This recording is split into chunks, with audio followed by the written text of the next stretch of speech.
The NHL's 75th anniversary party begins tonight. It'll last for 880 regular season games before the playoffs begin in April. This diamond anniversary celebration takes in 22 NHL cities as the league begins play tonight, and by the end of the season, we'll be up to 24. Welcome to Chicago Stadium. All of us with Sports Channel America are thrilled to be a part of this diamond celebration. An agreement reached today, an extension of the existing agreement between Sports Channel America and the National Hockey League, will allow us to bring you 150 games again this season, including the Stanley Cup Championship matchup. There is so much wonderful history involved in hockey, and so much of it originated here at Chicago Stadium. And yes, certainly between the Blackhawks and the Detroit Red Wings. Two teams that meet tonight for the 596th time in regular season play. And the two men who call the Blackhawks action for you over the regular season, Pat Foley and Dale Talon, are in the broadcast booth with a look at tonight's event.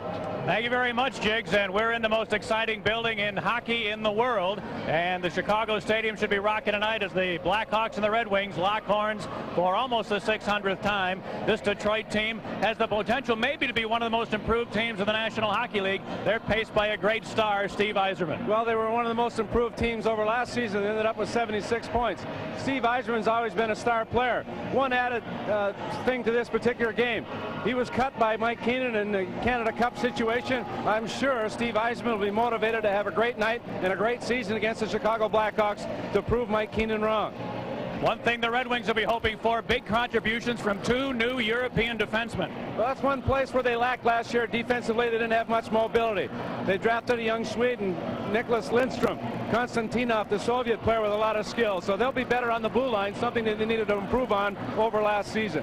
I'm not sure if there's ever been a 100-point team in the history of the National Hockey League that has been busier than the Blackhawks were. They won the President's Trophy last year with 106 points, and yet they may field a lineup tonight which would feature 8 players which were not here at the start of last season. And 2 of them will be on the blue line tonight. Steve Smith, acquired just yesterday, will play even though he hasn't skated in a week and a half, and Brian Marchment, also acquired during the offseason. Well, Marchment and Smith add some muscle to the already big line of the Blackhawks. Their defense has always been solid, especially last year. They gave up the fewest goals. But this year they figured their defense will have to be strong because their offense is suffering.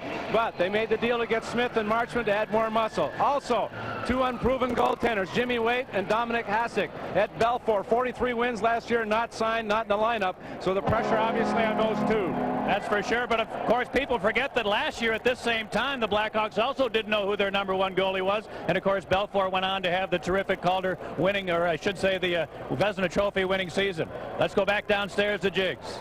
Thanks, gentlemen. Don't you love those old uniforms and this great rivalry? The National Hockey League's 75th anniversary season already underway in Boston and in Montreal. Scene 3 in this opening chapter coming up from Chicago Stadium live on Sports Channel America in just a moment. Chicago Stadium, where the Chicago Blackhawks have just been presented with the President's Trophy, emblematic of their top spot in the league overall a year ago, achieving 106 points. And John Ziegler, the president of the league, just made the presentation to Blackhawk captain Dirk Graham. Of course, well received with a great round of applause from the local faithful. And that has been completed, and now there'll be a ceremonial face-off as the league gets ready to kick off its 75th season. And the legendary Hall of Famer Stan Mikita, along with the honorary captain of the Blackhawks for this year, local boy Jim Belushi, the great movie star, are going to be out at center ice to help kick off with the ceremonial puck drop. Well, that's the best Belushi's ever looked. He must have to get that suit back by midnight. I've never seen him in a suit and tie before. Look at Mikita. Everything matches on him, too. No checks. But Belushi, a great fan, a great hockey fan, a great Chicago sports fan, a Cubs fan, and a wonderful sense of humor, to say the least. Well, every team in the league has selected an honorary captain, and Jim Belushi has been given that distinction by the Chicago Blackhawks. And I really like these old-time sweaters. This is a great idea, I think, that the league has had to promote the opening of their 75th season. Only the original 6 teams are playing tonight, and the Blackhawks and Red Wings donning their original replicas of the original sweater. I'm glad I didn't play in that era. With those stripes going that way, I'd look a lot fatter than I really am. But even in Toronto, the Toronto Maple Leafs took the train to go play the game in Montreal, and that was the mode of transportation Blackhawks used to play in Montreal this Saturday, get on the train right after the game and take the train right back to Chicago and play Sunday night and get back just in time to play the game. But these are great looking uniforms. Well, the Blackhawks and the Red Wings about ready to lock horns, but first, let's enjoy the always exciting in Chicago Stadium national anthem. Oh, say, can you see by the dawn's early light what so proudly we hailed at the twilight's last gleaming, whose broad stripes and bright stars through the perilous fight o'er the ramparts we watched were so gallantly streaming, and the rockets red glare, the bombs bursting in air, gave proof through the night that our flag was still there. Oh, sing us that star-spangled banner yet wave, for the land of the free and the home of the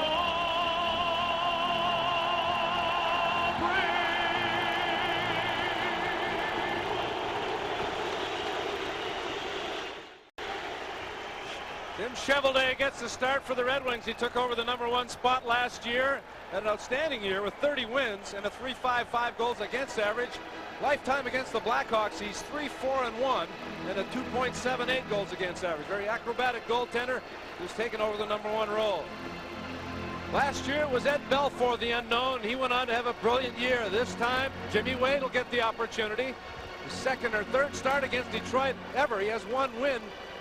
No losses and no ties against Detroit, but Jimmy Wade, after 2 successful seasons in the minor leagues, gets the opportunity now to be the #1 guy.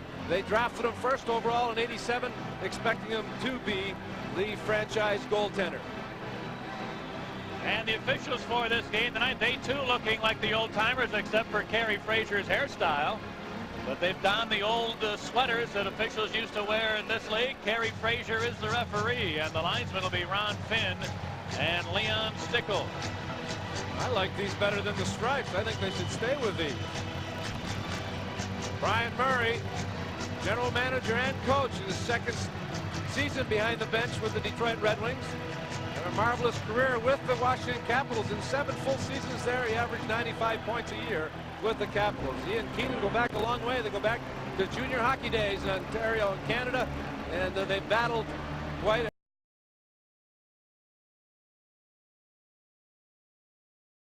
There is no love lost between the two opposing coach/GMs in this game. The two teams have a great rivalry, and so do those two particular individuals.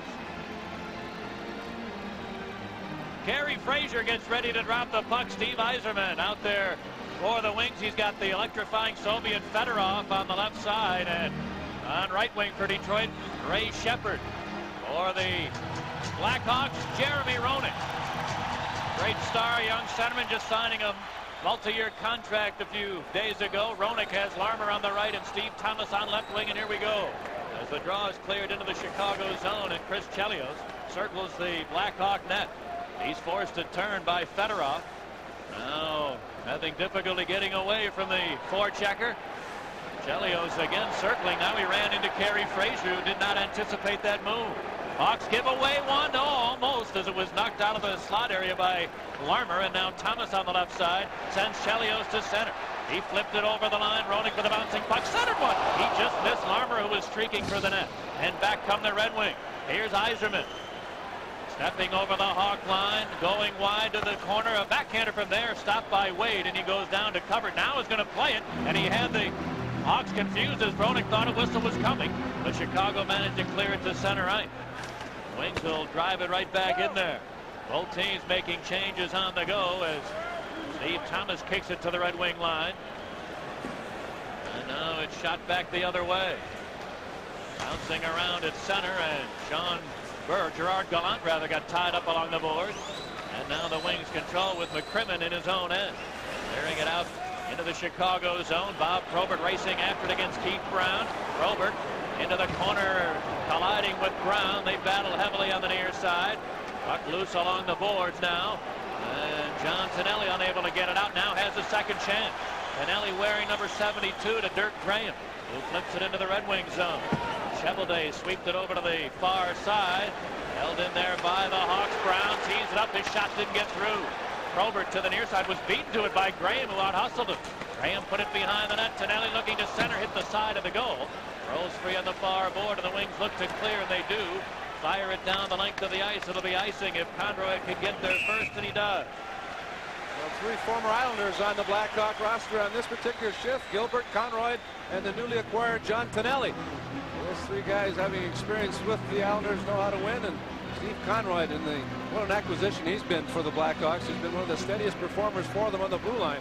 Not flashy, but he and Keith Brown have been a wonderful combination. They've really been consistent game in and game out for the Blackhawks.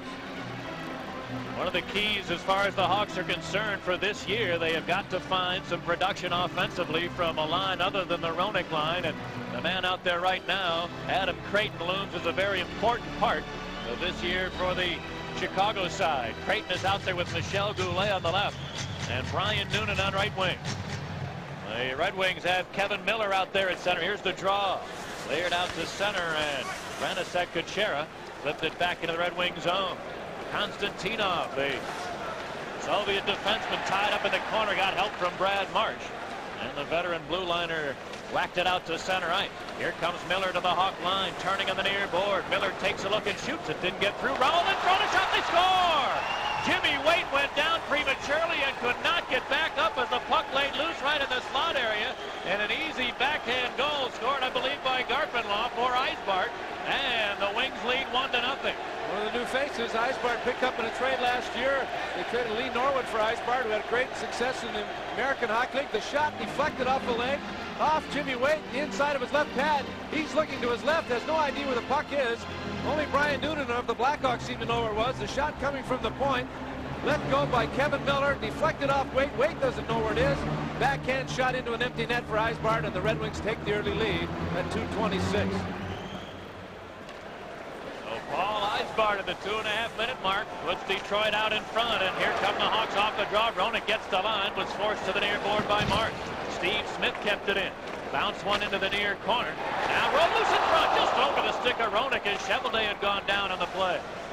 Now Thomas whacks it to center ice, and here's Smith, who's been off skates for a week and a half. Just acquired yesterday by the Hawks from the Edmonton Oilers. And Smith is in the Hawk lineup tonight. Early in the game, it's Detroit 1 and Chicago nothing.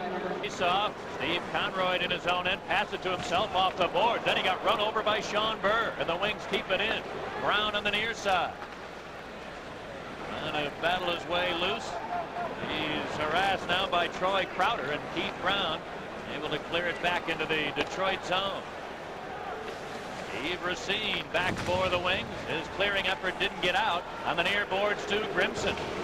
He took a bump from Racine, and the Wings slide it back into Chicago territory. This will be another icing call coming against Detroit. Second opportunity for the youngster. The future looks good for Detroit. Racine, first round pick a couple of seasons ago, a very mobile defenseman, good playmaker. Racine last year in his first full season with 40 assists. And the Red Wings are looking for big things from a big youngster, Kevin Primo.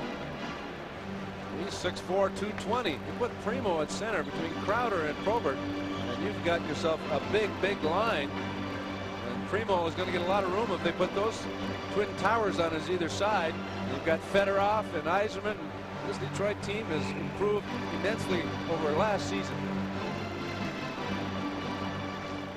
The Draw to Steve Smith at the near point. He lets it go. It got blocked to the deep slot. Chelios trying to keep it in, but it's knocked off his stick back to center, where Larmer threw it back into Detroit ice, and McCrimmon is on it.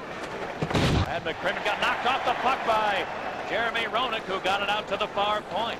Chelios was knocked down there, still centered one, but nobody home for Chicago. And now the Wings with the lead. Here's a shot, and they score!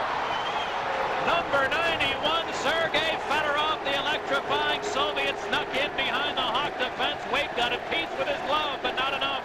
2-0 Detroit. Well, the fans relentless. It doesn't take them long. They're yelling and chanting Eddie, Eddie already. But play kept in by Chelios, but he lost his balance, swatted to McCrimmon. McCrimmon gets it across. The quick pass and the shot by Fedorov off the glove. Ray Shepard, recently acquired, played with Buffalo and the Rangers, made the pass right on the money. Fedorov right on the line, onside, and muscled a wrist shot through the glove of Jimmy Wade. A 31-goal rookie season for Fedorov. He begins his second year auspiciously in the NHL with a goal at the .357 mark, and it's 2-0 Wing. Now the play in the neutral zone. Kuchera looking for Graham, but the pass was behind him. Gerard Gallant tied him up, and Brad Marsh took it away. Marsh lifts it up the near side, back to center. Taken by Brian Marchment. And now the Hawks put it back behind the Red Wing net.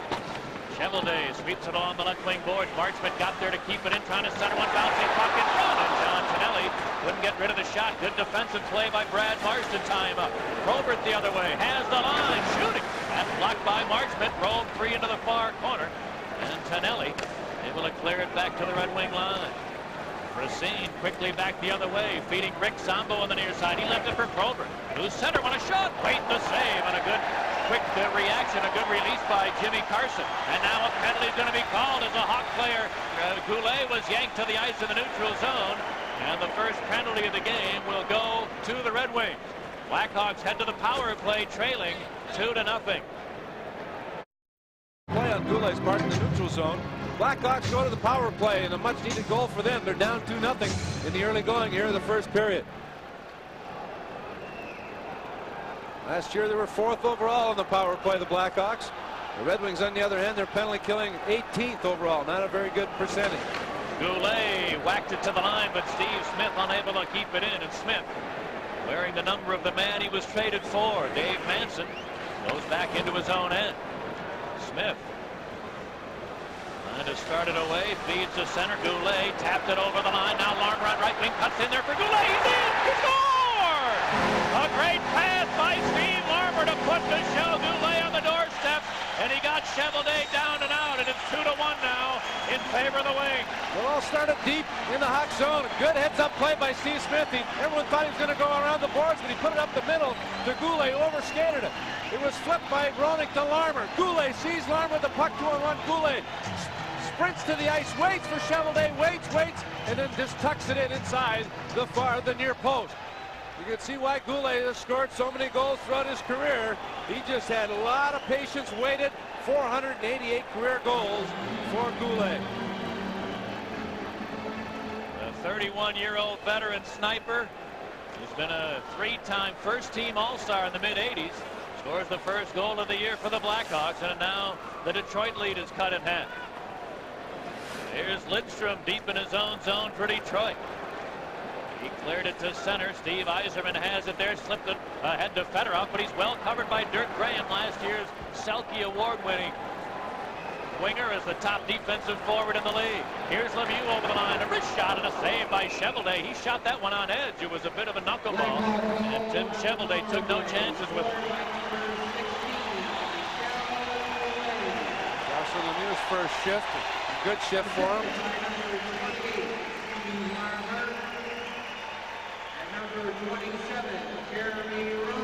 Joshua Lemieux, acquired from the Montreal Canadiens, has been a big plus for the Blackhawks, especially in this building. He's been able to dish out some crunching hard checks, especially in a forechecking role. And now he's playing center. We've had John Tonelli for the Blackhawks playing center, a position we saw him play last year in the playoffs in face-off situations for LA. And Lemieux, normally left wing, playing center with Gilbert and Graham. Well, we've seen it from Mike Keenan in the 3 previous years he's been with the Blackhawks. You got to be on your toes on that bench because you never know what line combination you'll be with or what position you'll be playing. He's not afraid to try anything. The play's back in the Hawk zone now. A scramble on the boards. Fedorov dug it out. His shot got blocked by Smith. And then Graham ran Fedorov over with the wings. Keep it in. Into the near corner it goes. Shepard centered and a shot. Shot just wide. Yzerman just missed by a few inches of scoring again for Detroit. Now Lemieux trying to calm things down in the Hawk zone. Put it to the far board. Then Graham kicked it back to Lemieux. And he shot it into Detroit territory. And this will be an icing call coming up against the Blackhawks. 13 minutes left to go in the first period. It's Detroit 2 and Chicago 1. Chicago Stadium as the Blackhawks move into the Red Wing zone. Brian Newton with a wrist shot. Chevrolet made a save and got enough of it to keep it out of the net. It's cleared to the line. Hawks try to hold it in, but Thomas was turned around. And now Crowder rolls it back into the Blackhawks zone. Ryan Marchment swings it around the boards. Noonan on right wing, had it knocked off his stick, but right to Kuchera. He chipped it ahead to Thomas. Steve Thomas lifting one deep into the Red Wing end. Brad March, long feed to center ice. Bouncing puck to Primo. Keith Primo gets the line, and Chelios took him off the puck. Good play against a much bigger man, and then Chelios got knocked down, and Keith Primo will take a bad penalty here for Detroit. Hawks get the goaltender to the bench, but Brian Noonan gets knocked down, and now Racine controls, and the whistle sounds. And the Blackhawks will head to their second straight power play. It's 2-1 Wings. Big rangy centerman appeared to have a step on Chelios. Chelios went for the move but recovered nicely. Seemed to cross-check him a bit. Primo took exception to it and then just drilled him with a left. Chelios went down. Primo went to the box, and the Hawks looking to tie it up on their second straight power play. Racine got tangled in the corner with Goulet. Now Larmer came up with it. Steve Larmer trying to pick his way in front, unable to do it, and the Wings able to clear it to center ice. Michel Goulet gave it away, and Miller could not advance it, so he dumped it in. And now the Hawks start back. Here comes Roenick. Sliding it too far for Goulet. Rick Zombo back for Detroit. Hammers it around the boards. Not out. Chelios kept it in for Larmer. Far corner to Goulet. And Larmer got in there to help out. Rolled it to the side of the net. Roenick banks it off the end board to Larmer. Out to the line. Smith. Rolled it to the near side, taken by Roenick. He takes a look for Goulet, side of the net. The give and go's not there. Goulet tried to center as Chelios snuck in, but he was well covered. Now Roenick handed it right to Racine, and he clears. A minute is left on the Chicago power play. Good read on that last shift by Eisbart at the top of the box on the far side. He read the pass from Roenick to Chelios and intercepted it. Back into the Red Wing zone. Adam Creighton leaves it in the corner. Noonan back to Creighton behind the net. Adam Creighton rattles Brad Marsh. And now Burr came to tie Creighton up even more. Then the puck jumps loose to Thomas. He cuts in, trying to shoot. And a save by Chevrolet as Thomas nearly muscled one underneath him. Here's Noonan in the corner. There'll be another penalty coming up to the wing. Now out to the far point. Marchman a long shot is blocked. The Wings control. The whistle sounds, and Chicago will have a two-man advantage for 24 seconds. It'll be a holding penalty. Sean Burr, who has discarded the shield. He's played most of his career with the shield. No shield this year, and he gets another penalty. 24 seconds remaining on Primo. It's good play by Steve Thomas. Didn't have much room, but good acceleration. Quickly got to the front of the net.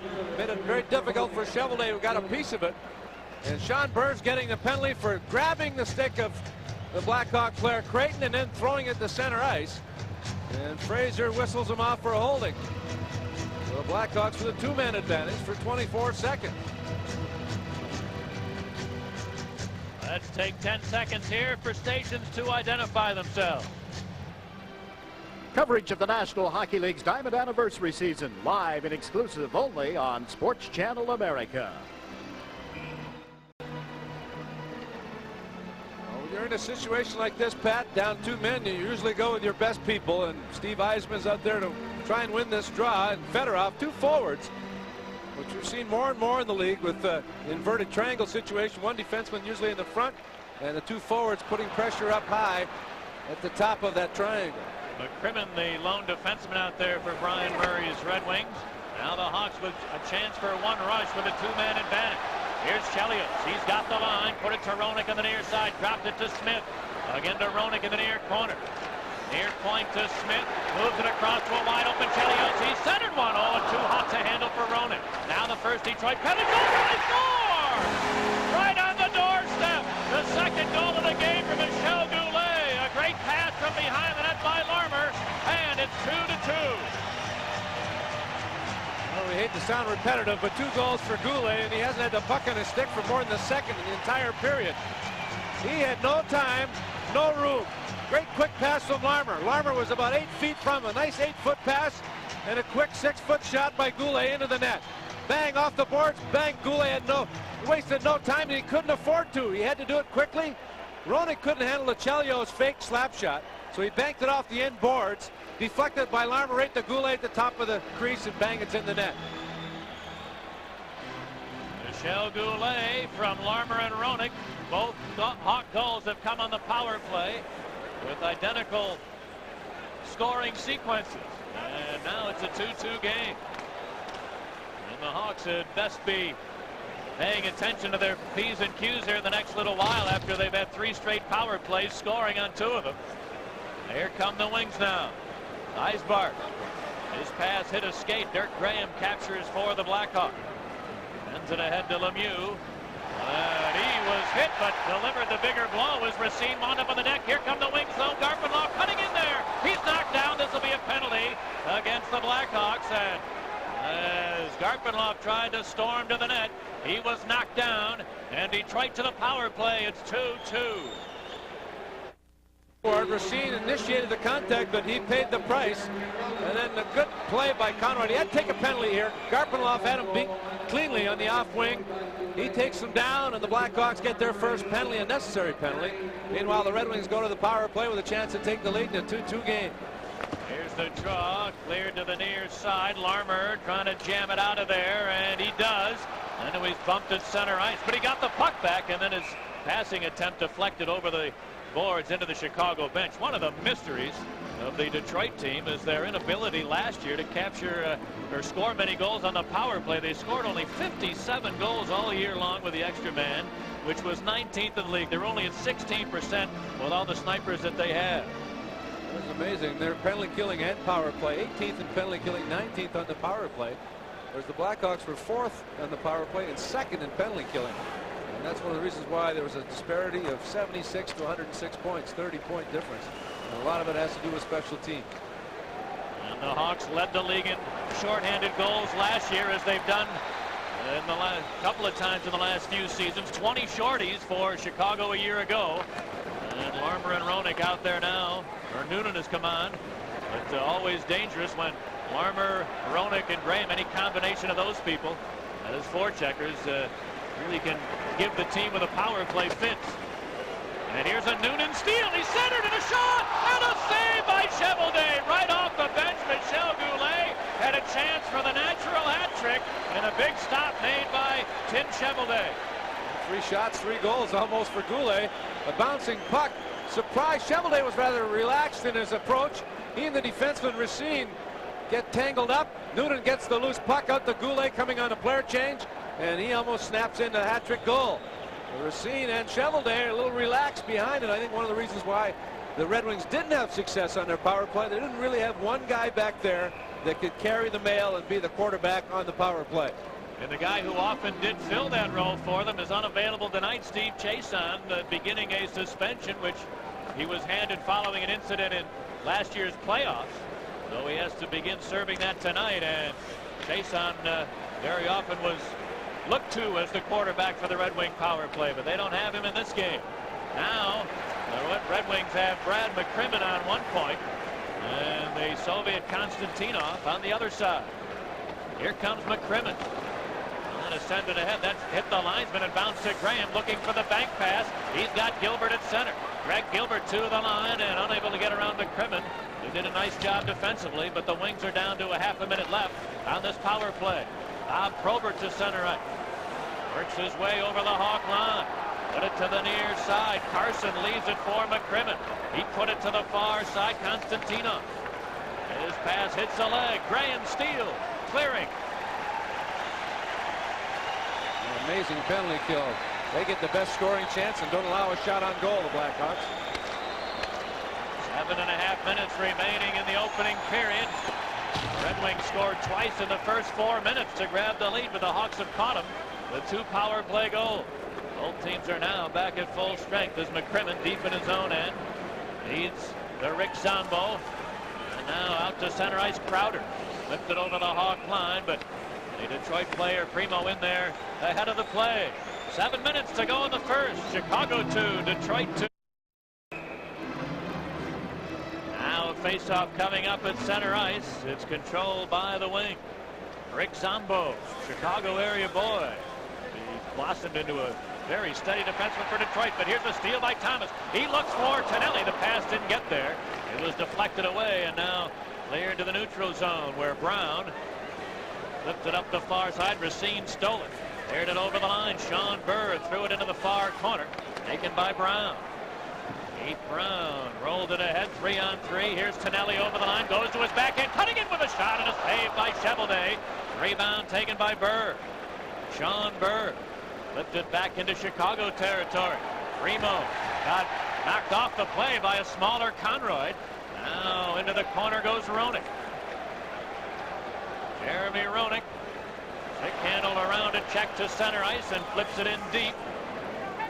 Brad Marsh back for the Wings. Up the near side to Troy Crowder. Crowder looking to clear it and did get it by Steve Smith, who brought it then back in there offside. A couple of rule changes in the National Hockey League this year, Dale. One of them, an attempt by the league to give the goaltenders a little bit more protection. Well, with the new magnetic posts of the last couple of years, goaltenders were really like sitting ducks. People were going right to the net instead of around the net from the old nets. They were running over goaltenders. People were taking liberties with them. They've eliminated the square crease. They just have the corners. But if a goal is scored while a player is in the crease, even if his toe is in it, it's disallowed goal and a penalty to that player who's in the crease. Eisbart with a shot that he rips wide. Now into the corner. The Wings dig it out. Konstantinov at the line. And now the give and go pass did not work between Konstantinov and Garpenlov. Vladimir Konstantinov going to send it up the left side. It hit the stick of Eisbart and deflects over the boards into the Red Wing bench. Also, they've changed in the posts. They don't have those magnets on the bottom as they used to. Now they have some plastic inserts and we've seen a couple of exhibition games where the nets have not come off at all, so it's a lot more difficult to knock them off. Less delays. I think the league is trying to speed up the game, especially here in this building. Last year we averaged well over almost 3 hours a game here, and in the playoff situation the games were almost 3 hours and 20 minutes long, and that was without overtime. So a couple of exhibition games here in the stadium. The games were over at that started at 7:35. We're over at 10:10, and that certainly is good news, especially if you're thirsty. But you know, one of the keys to that crease situation, as you mentioned, if a player's in there, an offensive player, when a goal is scored, the goal is disallowed, a penalty is called. The key there, the player, even if you are knocked into that crease area by an opponent, you must be making an effort to be getting out. If you're doing that, the goal would stand. But they're putting the onus on the offensive player to be making an effort to get out of the way or get out of that goal crease. You're going to see a lot of situations, I imagine, early in the season when officials are going to be called upon to be making that judgment. Even if a man knocks you down and knocks you into the crease, you have to be trying to get out if your team scores. All right, here come the Hawks now. Adam Creighton clears it over the line, but offside on the play. Steve Thomas, he tried to drag the line, but appeared to lift his back foot. And your skate must be on the ice in order to be ruled onside. Well, Brian Noonan tried to cut to the middle. Thomas was cutting over to the far wing. He tried to drag the line, but he had to lift his foot so Noonan could stick handle across the line. And an excellent call by the veteran crew here, Finn and Leon Stickle with Kerry Fraser. I think those crests off. They'll probably be seeing a lot of these officials playing golf with them next spring. On a cold spring day, I might add. Now the Wings Yzerman races over the Hawk line. He takes a look, peels off to the near side. And Chelios stayed right with him the whole way, took it away, and cleared it back into the Red Wings zone. Brad McCrimmon back for Detroit. Cleared it to center. Chelios will pound it right back in there. Just under 5 minutes are left in the opening period. The game tied at a deuce. Now the Wings come away. Fedorov, long feet, has Yzerman over the line. Turning on the far side. Whipped it in there deep. Now got it back. Yzerman behind the Hawk net. Oh, and he just lost an edge as he tried to center. It's stolen away by Gray, and then he overskated it, but carried on by Steve Smith, who sends it deep into the Detroit end of the ice. Now the Wings clear to center. Puck hopped over the stick of Carson, and it's taken away by the Hawks. Brown to Grimson, dumping it in there. Racine lifted along the far board. It's held in by Peluso for a moment, but then the Wings able to clear it back to center, and the Hawks shoot it back in there offside. Down to 4 minutes left in the opening period of the opening game. It's 2-2. Brown gets a holding penalty. It's a phantom call. I did not see it. It was well away from the play, obviously, but Brown will go to the box. Detroit gets its second straight power play. They did not score on their first one and did not get a shot on goal, whereas the Blackhawks had a tremendous scoring chance while shorthanded. Michel Goulet, who has 2 power play goals in the game, very nearly scored his 3rd goal of the night, a shorthanded goal. Hawks, as we mentioned, scored 20 shorthanded goals.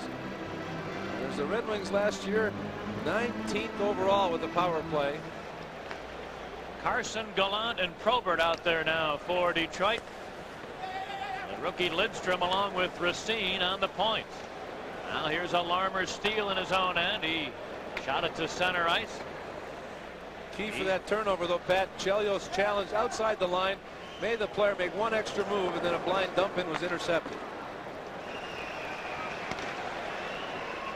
Yves Racine back in his own end for Detroit. Banks it ahead to Carson, who threw it out to center. Now a lead just over the stick of Gallant, deep into the Hawk zone. Gallant chasing in there after it. He took a big hit from Smith, but he got it loose. There's a centering pass that deflects over to the far side. Graham scurries after it and shot it to center ice. What a hit that was by Steve Smith on Gallant. Gallant, who was injured most of last year, has the bat back. Only played in 45 games, and he doesn't look like Gerard Gallant of old.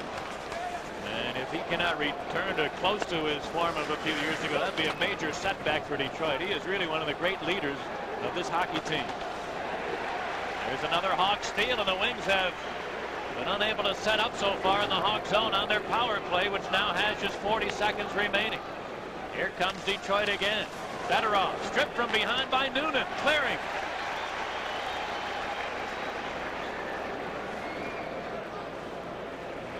Now Konstantinov shot it to the Hawk line. Shepard wheels in the deep slot. He dropped it over to the far corner. Yzerman takes a look in behind. Shepard is bumped off the play by Kuchera. Then Yzerman got it back.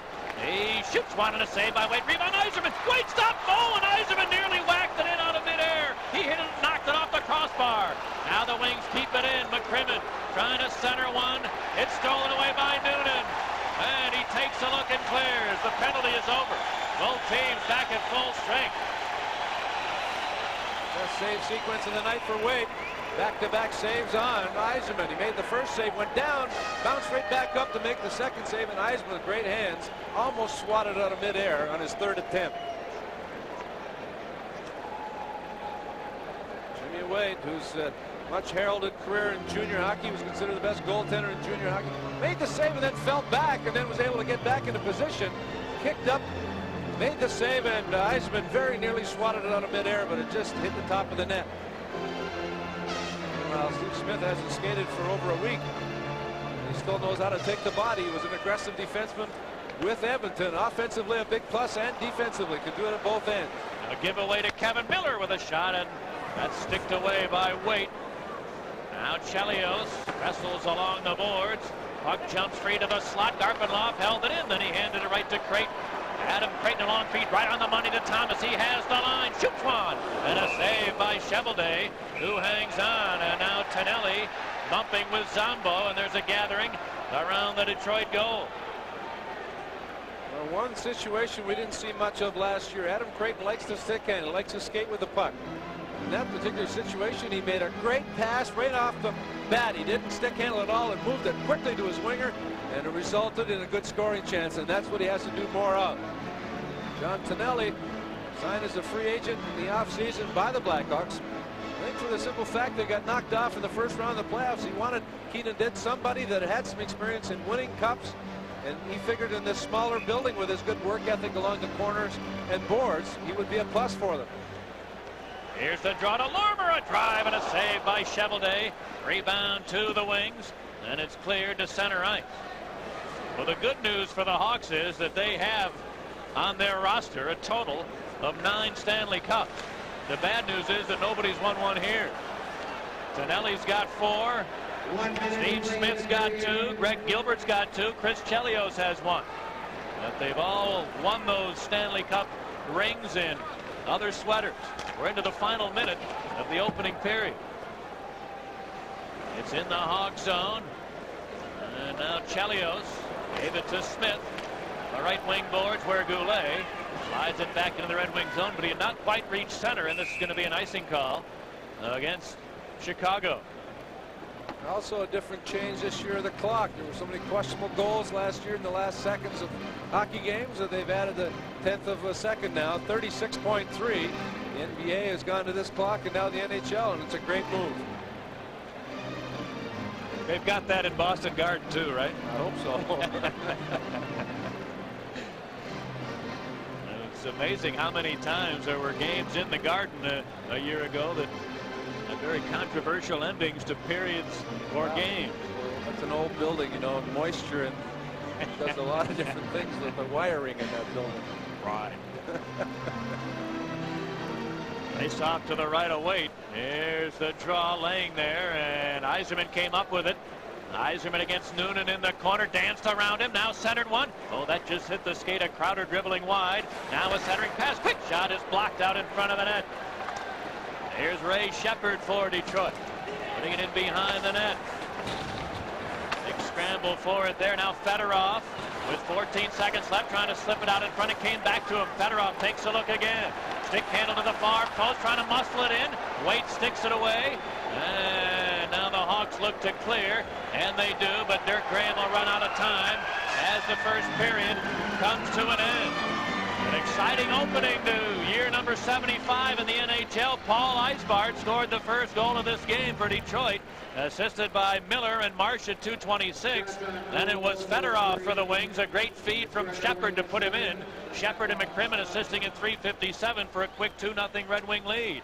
But 2 power play goals for Chicago have enabled them to catch up. Goulet from Larmer and Roenick in both sequences. The first goal at 5:31 and the second at 9:48. Both goals coming with the man advantage. 11 shots on goal total for Chicago and 7 for Detroit. At the end of 20 minutes here in Chicago Stadium, it's the Blackhawks 2 and the Red Wings 2. We'll try to combine some comedy and some politics. Yes, the National Hockey League celebrates its 75th anniversary. Jim Belushi joins us. We'll return to Chicago Stadium following these messages. You know, didn't want to cause any trouble, but A little bit like the old Saturday night slapstick. slapstick. Oh, it was a real punch. What do you mean? Jim, this honor of being the celebrity captain of the Blackhawks, Yeah. how did that come about? Well, last year I shot a movie in town in Chicago called Curly Sue, and I was here for 6-7 months, and I came to the games a lot. The Wirtzes were very nice and had me as a guest, and they asked me to be the honorary captain this year, and I said it was an honor, and I'd be glad to. I understand it was between you and Big Bird?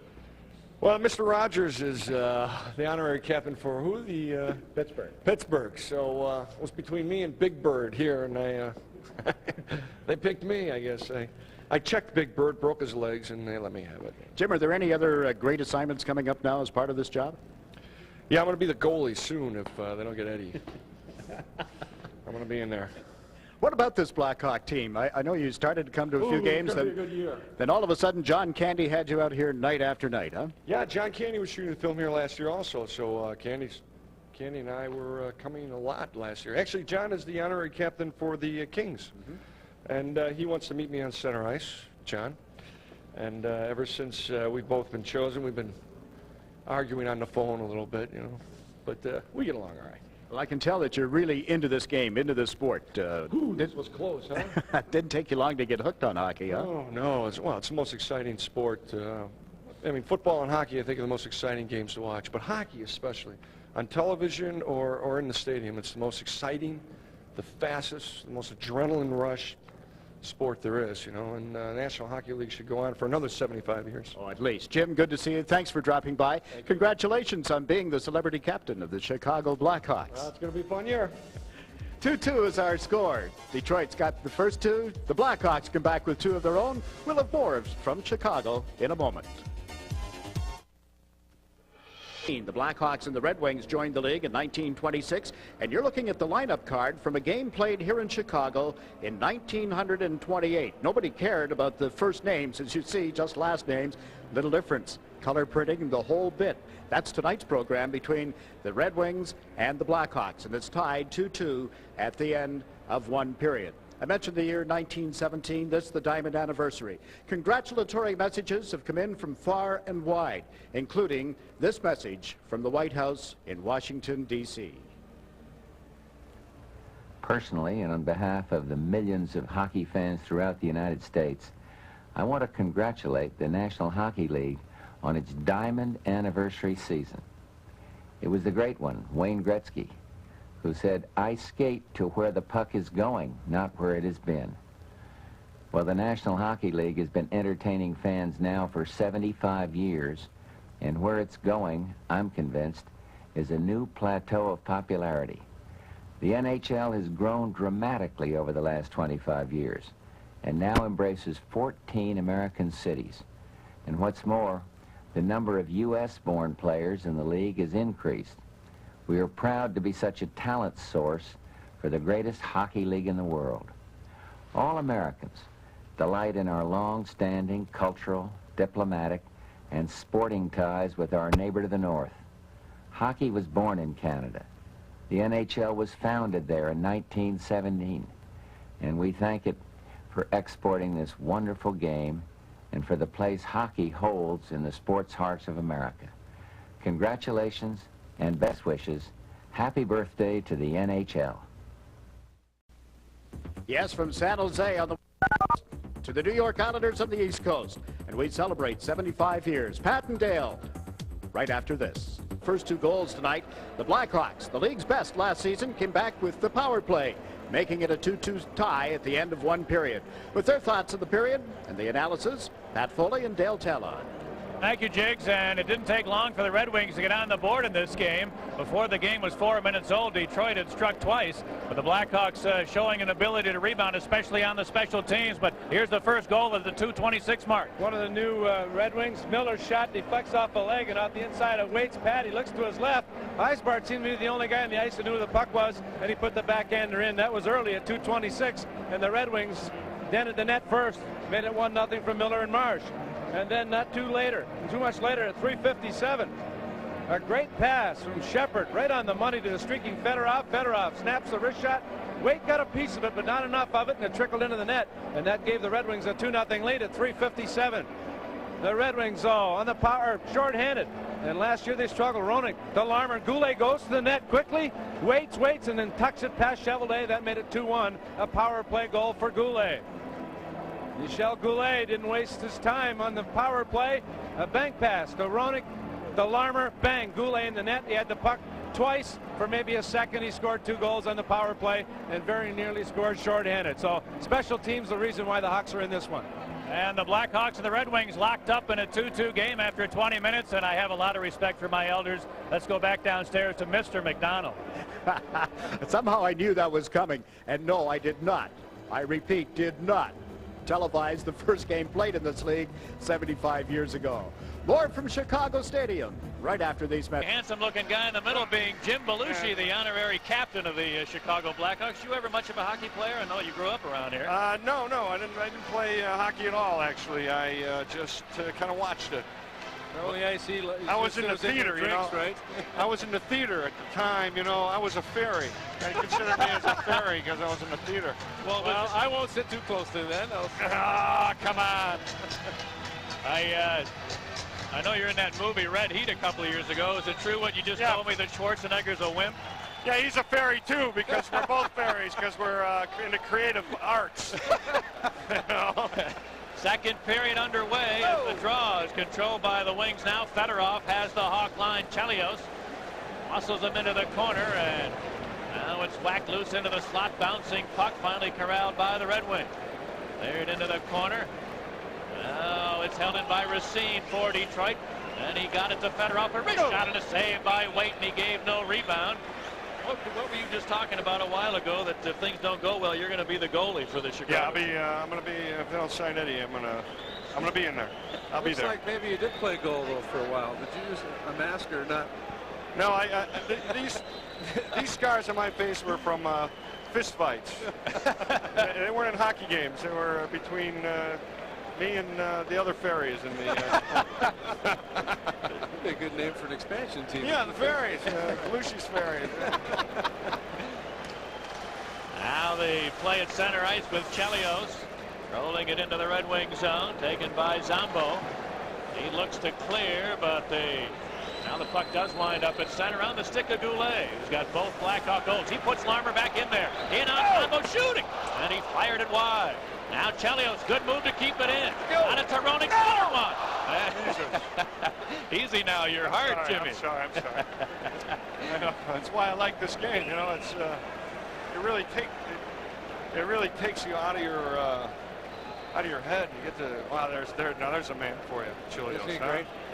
He's a leader on and off the ice too. Yeah. He's just a real tough guy. He's a tough guy. I checked him though earlier. You know, I saw that at I the could have opening knocked of the him out. show. Could have knocked him out, but I didn't. I chose not to because that's the kind of man I am. I know you didn't want to get that nice suit. You know what time you have to have it back. Did you steal that from which movie did you steal that suit from? This one I paid for. No, I don't believe it. I paid for it.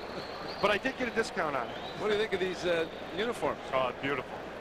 I think the National Hockey League has some of the best logos, and the Chicago Blackhawks in particular. That Indian, the merchandising they have is better than the NFL. Best uniform in sports, I think. I think so. Here's the play in the Red Wing zone, and Sean Burr able to clear it to center. Here's Probert. He got around Marchman over the line. Bob Probert has a man coming. Gallant put it across. Here's a shot and a save by Wade. He moved well to his left to stop that. And now a penalty is going to be called as the Hawks were heading up ice. Ranasek Kuchera yanked down Gerard Gallant. Detroit to the power play, trying to break a 2-2 tie. Year with the Hawks, Czech defenseman knocked down Gerard Gallant in front of the Hawk net while the play was in the corner. The Red Wings will get their third straight power play. The Hawks had 3 in a row to start the first period. Kuchera knocks down Gallant in his attempt to get to a puck that was shot towards Waite. Now the Red Wings have a chance to take the lead under a third power play. Their first 2 power plays, they had nothing at all going on. Now the Wings with control with the extra man. Here's Yzerman on the near board. Steve Yzerman takes a look, slipped it over to the deep slot, then got it back. Yzerman now moves it back to the far point. Held in by Lidstrom. Nicholas Lidstrom to the far board. Fedorov put it in behind that. He missed Shepard. Now it's held in by Racine. Moves it to the line. Yzerman to Lidstrom. A long shot and a blocker save by Waite. Rebound thrown out to center ice by Jeremy Roenick. A couple of seasons ago, that would have been a penalty. You're not allowed to close your hand on the puck, and he got away with one there. Racine feeding Fedorov on the left side. He steps over the Hawk line. Graham tied him up on the boards, and he cleared it away back into the Detroit zone. Lidstrom gave it to Racine with a minute left on the Red Wing power play. Racine shattered his stick as he dumped it in. Keith Brown is back, circled right into a Detroit player and failed to get it out. Now he got help from Graham. Battles along the boards, and he muscled it back into the Red Wing zone. Sometimes you wish the player would have eyes in the back of his head, because that time Brown went right back into the traffic. I don't think he realized it was open on this side. Back into the Hog zone it goes. Brian Noonan out there as a penalty killer. Passing it to himself off the boards. Got there, and he cleared it out to center ice with just half a minute left. Now the Detroit power play. Lead pass, missing connection with Kevin Miller. Deep into the Hawk zone it goes. Brown got knocked down in the corner. Wings dig it out of there. Here's a stop shot and a save by Waite. Jimmy Carson with a wraparound, and Jimmy Waite said no. Oh, I don't know how Wade got the glove on. It looked like it went under his glove. It was along the ice, it seemed. A quick turnaround by the very dangerous Jimmy Carson, and it went right into Jimmy Wade's glove. Wade moves from the left post back to the right post. The quick pass from Miller to Carson. Carson in behind the net, turns, tries to stuff it, and bang, right into the glove hand. Great reflex save by Jimmy Wade. Like you playing shortstop. Yeah, that was, look at that. That was beautiful. That's Jim Belushi you're hearing, the honorary captain of the Chicago Blackhawks. Nobody's pulling for the Hawks more than Belushi tonight, because if Mike Keenan's track records holds true, if they lose this game, you're out. Oh, no, dumbass. But, you know, if they win the Stanley Cup, I'm going to be there. I'm going to be there for the team's photo. I bet you're going to bully that Fred Rogers around. Oh, Mr. Rogers, huh? Slap that boy silly. Yeah. All right, the Wings back in their own end, but the Chicago penalty expires. Both teams back at full strength. Adam Creighton with a steal. Put it back in the Red Wing goal. Now Crowder bangs away on the far side, failed to clear it. And Cheveldae swings it to the near board where Probert couldn't get it out either. Now Tonelli, center one, Creighton shooting, and a save by Cheveldae. Creighton trying to center one, deflected, back into the corner. Now Thomas is there on his backhand to the line. Chelios a drive, and that didn't get through. Held into the corner by Thomas. Creighton in there, took a big hit from Probert. Chelios dug it out. He got it to Marchment. The drive didn't get to the net. Chelios now, his shot missed the target. And the Wings scrambling in their own end again, failed to clear it. Here's Tonelli to the corner. Great shift by Tonelli, Thomas, and Creighton here. Now Marchment keeping it in. Back into the corner it goes. And a scuffle at center ice. Probert wheels on Marchment. Marchment got the right hand loose. Probert has not dropped his gloves. And the Hawks are going to, I'm sure, be short-handed after this. But Brian Marchment showing no fear of the reigning heavyweight champion in the NHL, Bob Probert. He's the reigning heavyweight champion. Yes, he is. There's not even a contender that's close. The only contender is on the Red Wing team, and that's Crowder, who played with New Jersey last year. Yeah. So they've got probably the two top guys in that department in the league. Really? This guy's fearless and the toughest guy I've ever seen in the history of the game. This year, number 24? Yeah, Bob Probert. I think you could handle him, but you Well, might be the other guy. I could. I could. I think after the game, I'm going to take care of him anyway. Slap around our players. Yeah, as a captain, I believe this kind of activity should cease. Wait till after the game. I will single-handedly take care of them. And if they hurt me. A little more scuffling at center ice, and Chris Chelios looks like he's going to get a penalty as well. Gary Frazier trying to clamp down on a potentially volatile situation, and now Primo is heading off as well. So all sorts of penalties to be handed out here by referee Frazier. And we'll give you the decision here in just a moment. 4.5 minutes gone by in the second period. The Hawks and Wings tied at 2. I think it's the toughest one on the team is Keenan. I wouldn't want to run into that guy. Well, the penalties, the Blackhawks will be shorthanded for the 4th straight time. Marchment gets the additional 2. 4 minutes for roughing. Probert gets 2 for roughing. It looked like Probert was trying to force Marchment into an altercation. And then when Marchment came off the boards, throwing a couple of punches, Probert just backed off. And Chelios and Primo will get offsetting unsportsmanlike penalties at 4:24. So once again, the Blackhawk penalty killing call to come on and shut down the Detroit power play. The power play that really has been powerless. Dale, I believe, let's check on this. I think there have been misconducts handed out as well, and I would suspect it might be to Primo and Chelios. If that's the case, that's a major loss, especially for the Chicago team, which relies so much on number 7. Well, that's one thing that Chelios last year got himself into a lot of trouble with that type of situation. He's so emotional that sometimes he gets carried away with the officials, and he does get into those misconduct type situations. They need him more on the ice than they do in the box. He's a great player, and he needs to stay cool in those situations. Got to stay cool the way Belushi does when that red light goes on. Yeah, you know. You got to stay cool. You got to be cool. Hey, what's you got anything going right now? What's the next movie project? I got a movie coming out at the end of October called Curly Sue. And I'm gonna. Are you playing Curly Sue? Yeah. Yeah. No, there's a little girl. It's about me and a little girl. She's Curly Sue. She's so cute. comedy or? Yeah, comedy, family, drama. Something new for you, huh? Actually, the movie I'm going to is something new. It's a murder mystery suspense thriller. Now the Wings trying with a wraparound on the power play, but Yzerman had it roll off the end of his stick, and the Hawks able to clear it. I think one of the reasons, Pat, for Detroit's failure on the power play, especially last year, and I can see tonight, too many guys trying to do too much on their own. Probert and Fedorov especially, or I should say Yzerman and Fedorov trying to do too much, trying to be too perfect on it. All right, now Fedorov works up the left side, weaving to center. Fedorov has the Hawk line, dropped it back. Near point is Racine. Yves Racine put it to the deep slot. Lidstrom down to the far side. Fedorov with a long shot, and I'm not sure how he thought he was going to get that through to the net. He waited forever, and Noonan had an easy time blocking it. These guys are too fancy. They're trying to be perfect on the power play, as I mentioned. Instead of moving it, making a shot, getting it back, crowding the front of the net, they're not getting any shots from their point net at all. So you're saying they're trying too hard? Well, not trying too hard. They're trying to make the right, perfect pass, trying to set up for one sure shot, and it's not working. And sometimes when you're not getting that one shot, you got to take a bunch of shots and maybe open things up a bit. Right. Crowd the front of the net, get a rebound, maybe get a lucky goal to turn things around. Right. Pick up the whole pace of it. Exactly. Move it quicker, shoot it more often. Yeah. I've heard that phrase. Here's the draw. Keith Brown trying to get it out, but Racine did well to keep it in. Now along the board, Shepard, or I should say Miller, let it roll loose. Now Racine keeping it in, moved it to the deep slot. Lidstrom with a bouncing puck, able to keep it in there. Now it bounces free from Brown to Graham, and he cleared it to center. Half a minute is left on the wing power play.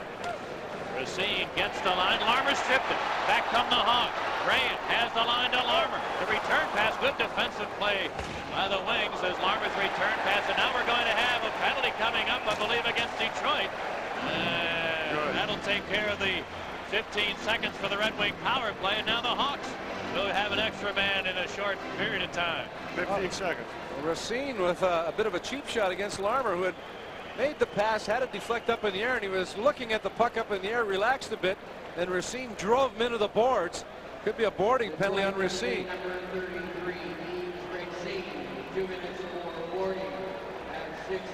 20 shorthanded goals for the Blackhawks a year ago, and if there's any two better forecheckers shorthanded than these two, Larmer and Graham, I'd like to have a look at it. Look at that. That's a good call by Fraser. They really clamped down on that last year with guys getting hit from behind, just a step away from the board. Yeah, but you know, also I don't understand why they pick on Larmer. I mean, I know why they hit him, but they should leave him. You should see the. Well, if you leave him alone, he's going to score 200 points. Yeah. So that's why they pick him. I know. But you're the captain of the I'm Hawks. the captain. You know, leave Ronick and Larmer alone. You know. There's no room for fairies on the ice. No fairies here. No actors here either. Penalty's over to Chelios. Power play for Chicago. Here's Gachera into the corner. Yes! Centered one. That's too far for Ronick and the Wings. Clear it the other way.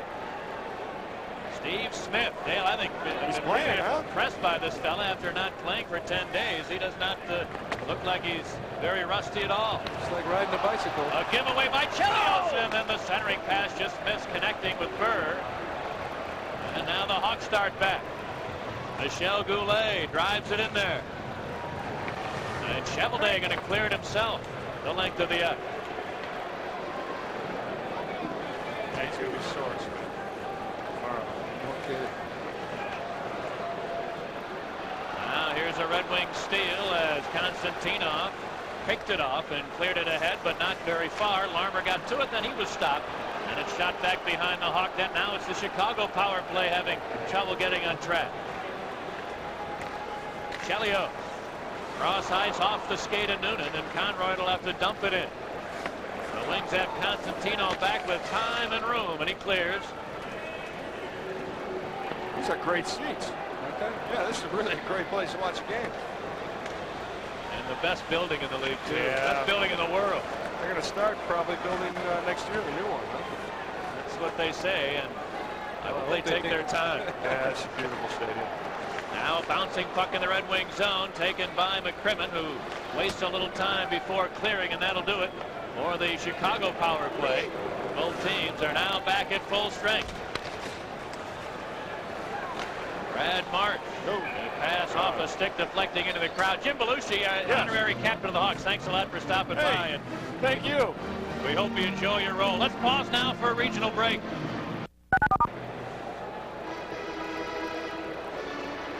The Hawks and the Wings tied at 2. Is secure for another couple of weeks anyway. Belushi's a little rusty in this game.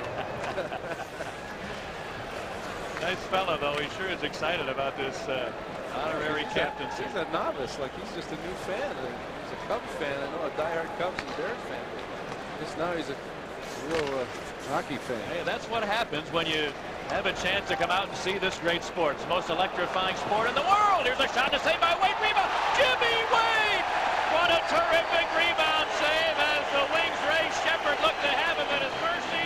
He couldn't lift it, and Wade keeps the game tied. Ray Shepherd, who started his career with Buffalo, had a great rookie year. Shepherd did with 38 goals, and then matched it with 22 his second year, and then slumped dramatically, and then had a good year with the Rangers. But he snapped the wrist shot, toe save, good reflex by Wade, kicking to his right. Good move by Shepherd, the quick snapshot, the toe save, the rebound back to Shepherd. He kicks it to his backhand, thought he had scored, and somehow Wade, reaching back, got the big stick on it with the blocker hand.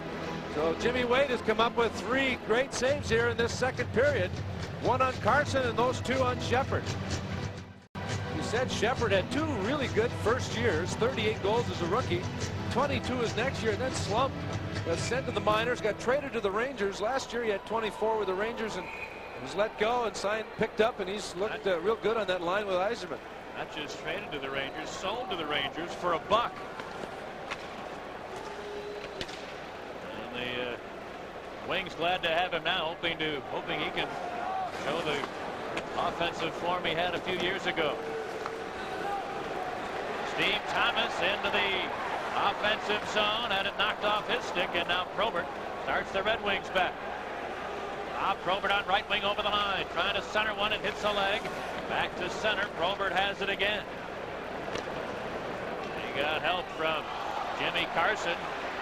Now Lemieux and Probert have something going, and Lemieux just got speared right in the gut. Here comes Stu Grimson to challenge Probert, and Probert and Grimson are slugging a big left by Probert, and now he and Grimson are standing toe-to-toe, and then Probert looked like he got in a big right hand.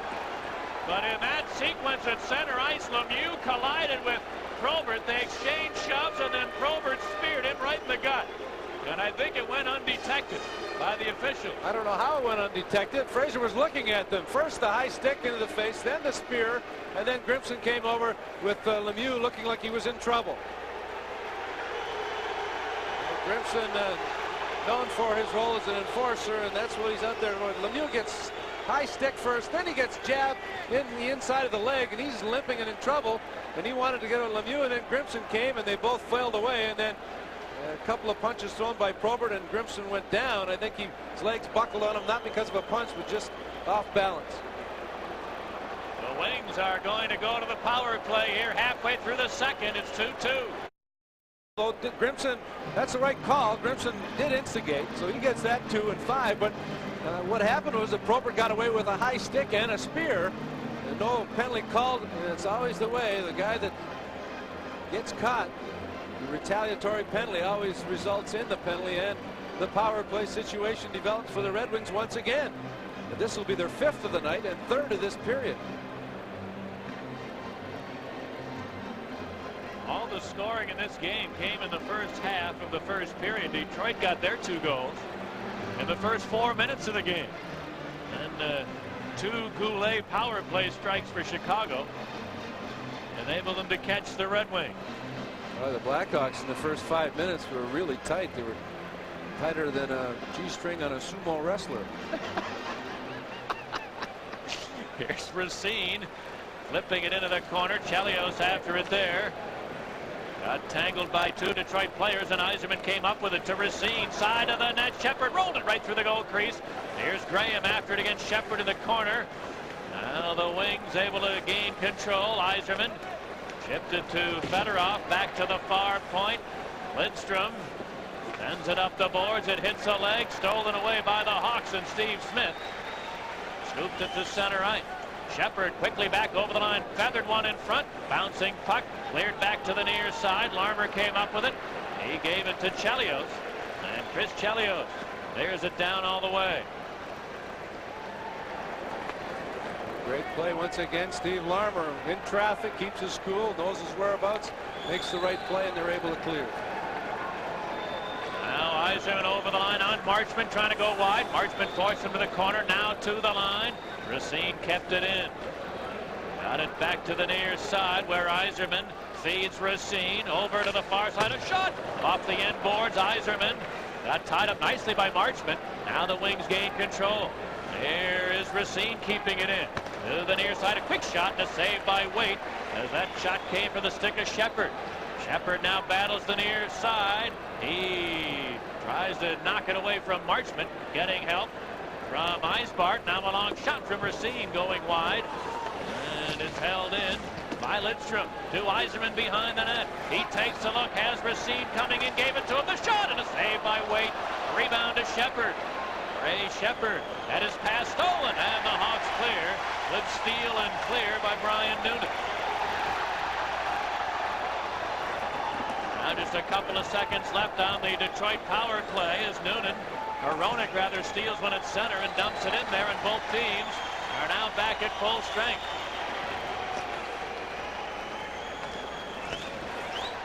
Now in the Red Wing zone, Lemieux had it knocked off his stick. Here comes Detroit. Sean Burr gets the line, left it, and offside on the play for the Red Wings. Just over 8 minutes left in period 2. It's 2-2. Visiting Boston Garden, and the Boston Bruins have a 4-3 lead over the Rangers. That game in the third period.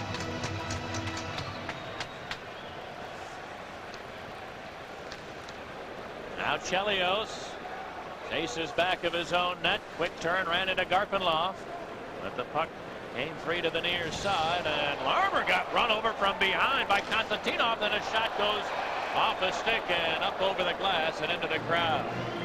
Let's take 10 seconds here for stations to identify themselves. 75 years of excitement. The fastest game in the world, the National Hockey League. Exclusively on Sports Channel America. Good hit from behind by Konstantinov. Got away with that, a charging penalty, and Jeremy Roenick was almost put through the end boards by Sean Burr, but he saw him at the last second, and Burr got all boards and no Roenick.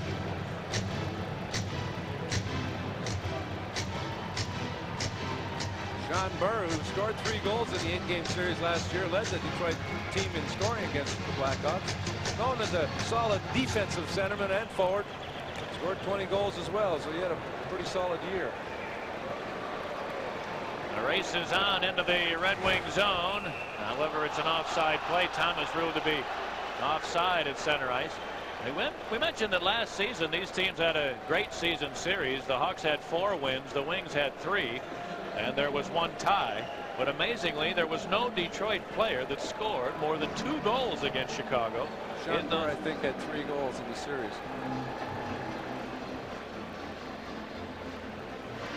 Well, if he did, he had 1 more than any of my stats show. Nobody scored more than 2 goals for Detroit against Chicago last year. Steve Yzerman had 9 points in the 8 games against the Blackhawks, and Jimmy Carson had 7. 2 goals was the most that any of the Detroit players were able to score against Chicago. One book says 2, one book says 3. Now here's the play in the Hawks on a shot deflecting just off the skate, fairly wide of the far post. A centering pass from Garpenloff hit a leg. He's got it again. Put it to the far side. Zombo centered, but it's picked off by John Tonelli, clearing it ahead. Crate moved it over the line to Thomas, who's forced to turn, and Konstantinov then knocked him down. Garpenloff the other way. Over the line, a shot and a save by Waite, and he covers before he could give a rebound, and Evan Miller's drive is snuffed out. The danger of backing in. If you back in and give up the blue line, as the Hawk defense did there, if that puck gets through, the goaltender doesn't pick it up till it's well on its way, but Waite was in good position. Made the save with the body. The puck floated up in the air after he made the original save, located it, and then froze it. Jimmy Waite seems to be more confident with every minute. He looked a little bit shaky in the early going. He's made some terrific saves in the second period. Making only his 17th appearance ever in the National Hockey League, 22-year-old Jimmy Waite. But the first game he ever played for the Blackhawks in the NHL was the season opener 3 years ago. And he played very well in a 2-2 tie against the Rangers.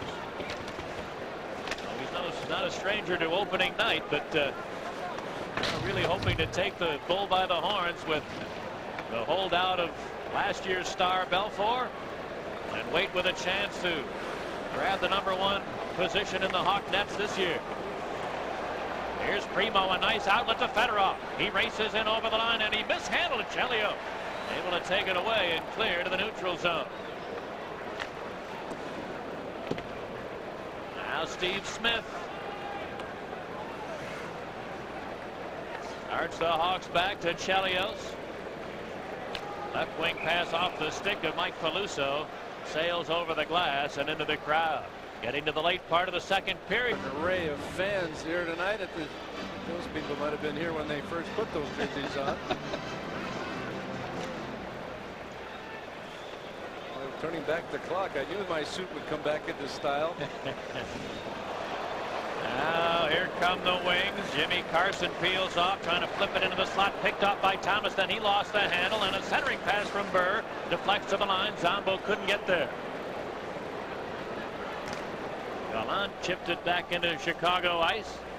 Steve Smith fought off a hit and held the puck. And the left wing boards Lemieux. Couldn't get it out. Gallant at the line. Put it back into the corner. There's going to be a penalty coming up. A Chicago player knocked down by Rick Zombo. This may be a major as Kerry Fraser has a look to see if blood was drawn. We'll tell you in a moment. It's 2-2. Stick up and clip the right eye of Greg Gilbert. Did not draw blood, so it's only a 2-minute penalty. Puck swatted in by Gallant. Gallant took exception to the hit and clipped him on the side of the head deliberately. But yet it's only a 2-minute penalty because there's no blood drawn. So the Blackhawks go back to the power play. They're 5th of the night. They have their 2 goals on the power play. They're 2 for 4. Chris Chelios and Michel Goulet. He banks it in there, hoping for Roenick, who gets there. And Roenick trying to center one. Bouncing into the slot. McCrimmon came up with it for Detroit. Sends it to the near board, and the Wings able to clear it down. Roenick got there in time. The puck was bouncing, but he beat Shovelday to it. Tried to put it back out front. Goulet would have had an empty net opportunity, but he couldn't find the handle. Here's Goulet streaking up the left side. Centered one. Through to the near corner. Chelios. In behind to Goulet. Back to Chelios on the near side, and hopped away from him. But it's held in there by Larmer. His shot is blocked by March. Now taken by Roenick on the far side, leaving it in the corner. Goulet and March come together. Now McCrimmon banked it to the near side, and the Wings clear it down all the way. A minute to go on the Hawk power play as Chelios looks for Noonan, chipped it ahead to Thomas, who's into the offensive zone. The trailer is Chelios. A shot is deflected wide. Now Karam's back to the line, and it's knocked free to center ice. There's Chelios giving ground in his own end. And now Graham comes away. Dumping it in. Shovelday dumps it out.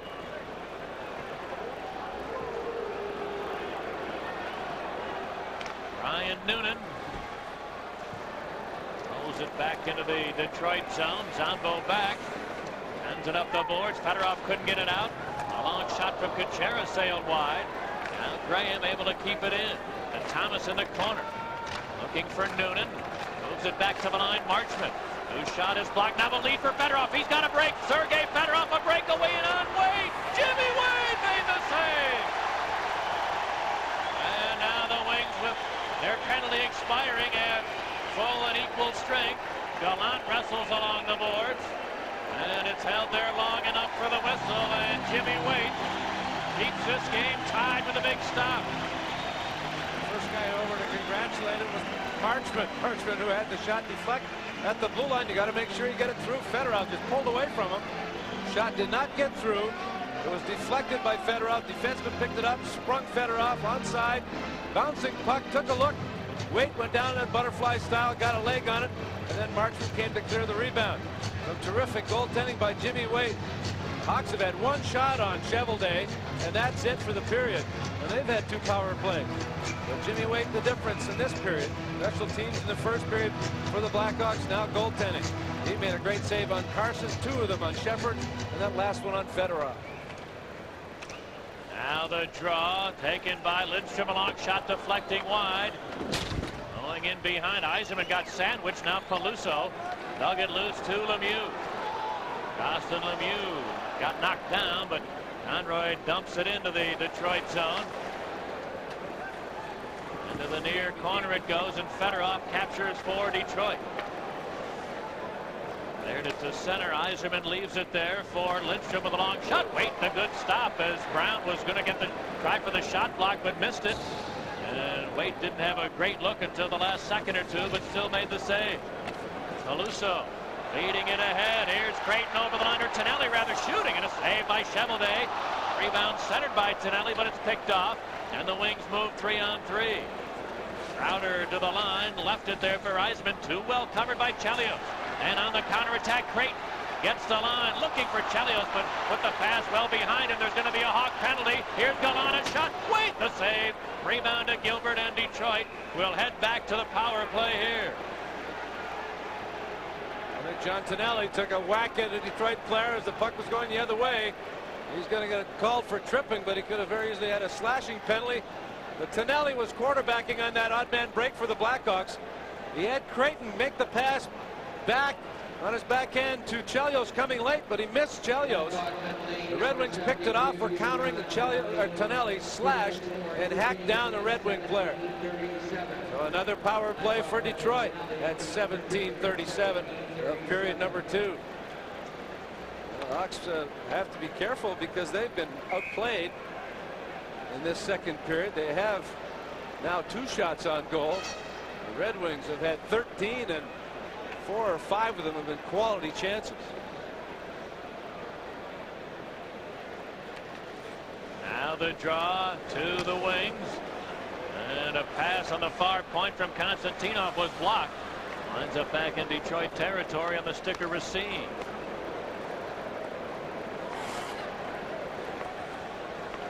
Racine to Konstantinov. Now a long feed to Carson at center. Jimmy Carson gets the Hawk line, stopping in the near board, rolled into the corner. Smith after it there, got knocked down, but rolled it free, and now it's taken by Gilbert to center. Greg Gilbert trying a long shot that deflects wide. And with just under 2 minutes to go in the second period, Racine tries to get the Red Wings on track. This pass is picked off though, and Konstantinov now starts it away to Racine. Clearing it too far at center for Carson, and Jimmy Waite plays it himself back to the center ice area. A minute is left on the Detroit power play. Racine into the Chicago end. Left it for Carson along the board. Back to Racine on the near side. Moved into the corner, then a centering pass hit the backside of Conroy and laid just outside the crease, and Jimmy Waite goes down to cover. Also, Jimmy Waite used the stick to deflect the pass. It hit Conroy in the back of the leg, and alertly Waite pounced on the puck to his left with 50 seconds remaining on the power play and 1:13 to go in the second period. Waite deflected right off the back of Conroy into the crease, and alertly gets his glove on it.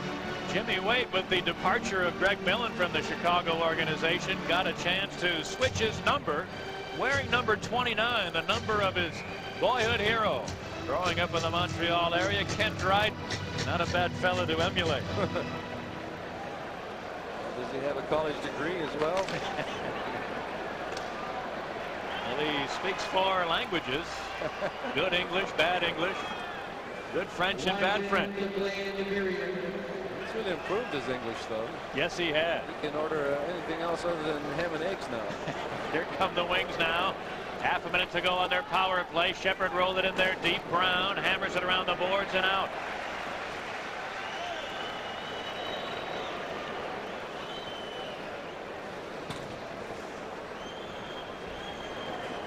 Another thing about Wade, he really made an effort to beef up during the offseason. Last several years, he'd come to camp at about he was listed at 160 pounds or so, and I think some of that was with his equipment on. But he added about 15 pounds with some weight training and an effort to improve his stamina. And he's got the chance at the start of this year to become the top goaltender for this team. Both teams back at full strength as the second period comes to an end.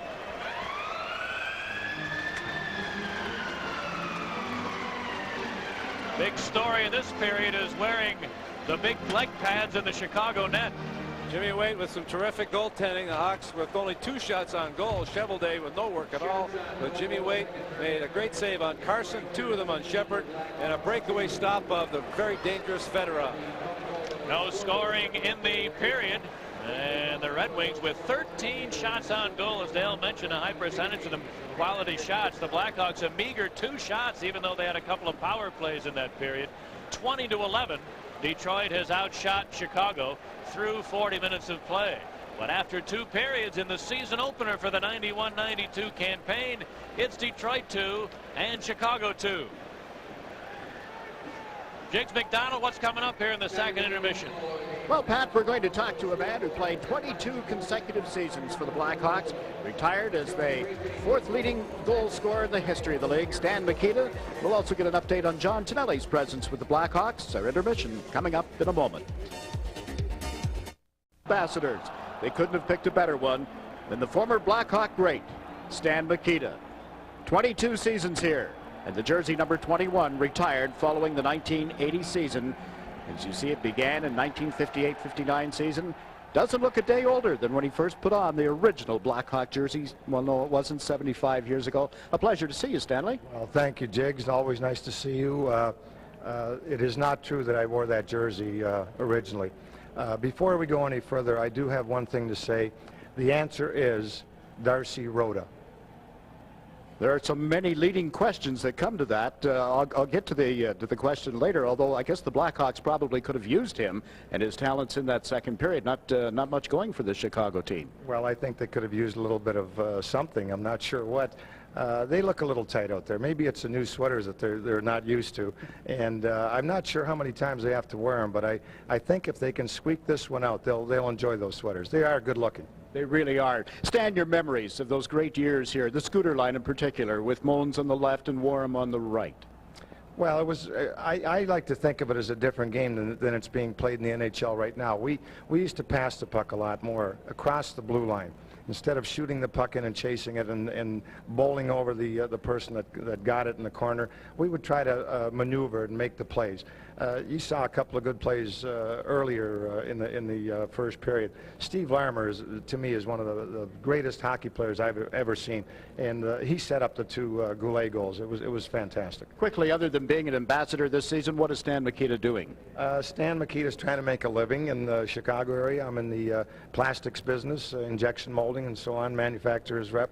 I have a partner by the name of Glenn Scove, who was a former teammate of mine. And a new partner, Darcy Rhoda. What was that all about? Well, we were trying to figure out. Apparently, you guys just signed a new contract this afternoon with the national TV, with Sports Channel, and I think that's fantastic. And Darcy Rhoda apparently had something to do with it. I think he sharpened the pencils or something like that. Stan, thanks for the visit. Always good to see you. Thanks for so many wonderful memories over those 22 seasons here with the Blackhawks. The Blackhawks and the Detroit Red Wings are tied 2-2. We're at the end of the second period. More from Chicago Stadium right after this. The Red Wings, too. The Chicago Blackhawks had numerous player moves in the offseason, blockbuster trades that received front-page headlines. One acquisition, though, that Mike Keenan made without much fanfare was gaining the services of left-wing John Tonelli. Jim Blaney of Sports Channel Chicago reports on one of the newest Blackhawks. This summer, the Blackhawks bolstered their forward line by acquiring left-wing John Tonelli. His 4th Stanley Cup championships with the New York Islanders brings a wealth of experience to the Blackhawks. It's funny, I've learned a lot through the years, especially the amount of years that I've played in the league, and you learn something new every day. Some things you expect to see and some things you don't, and you have to deal with it. Tonelli has some Blackhawk connections. He was at one time traded for current Hawk defenseman Steve Conroy when Steve was with the Calgary Flames.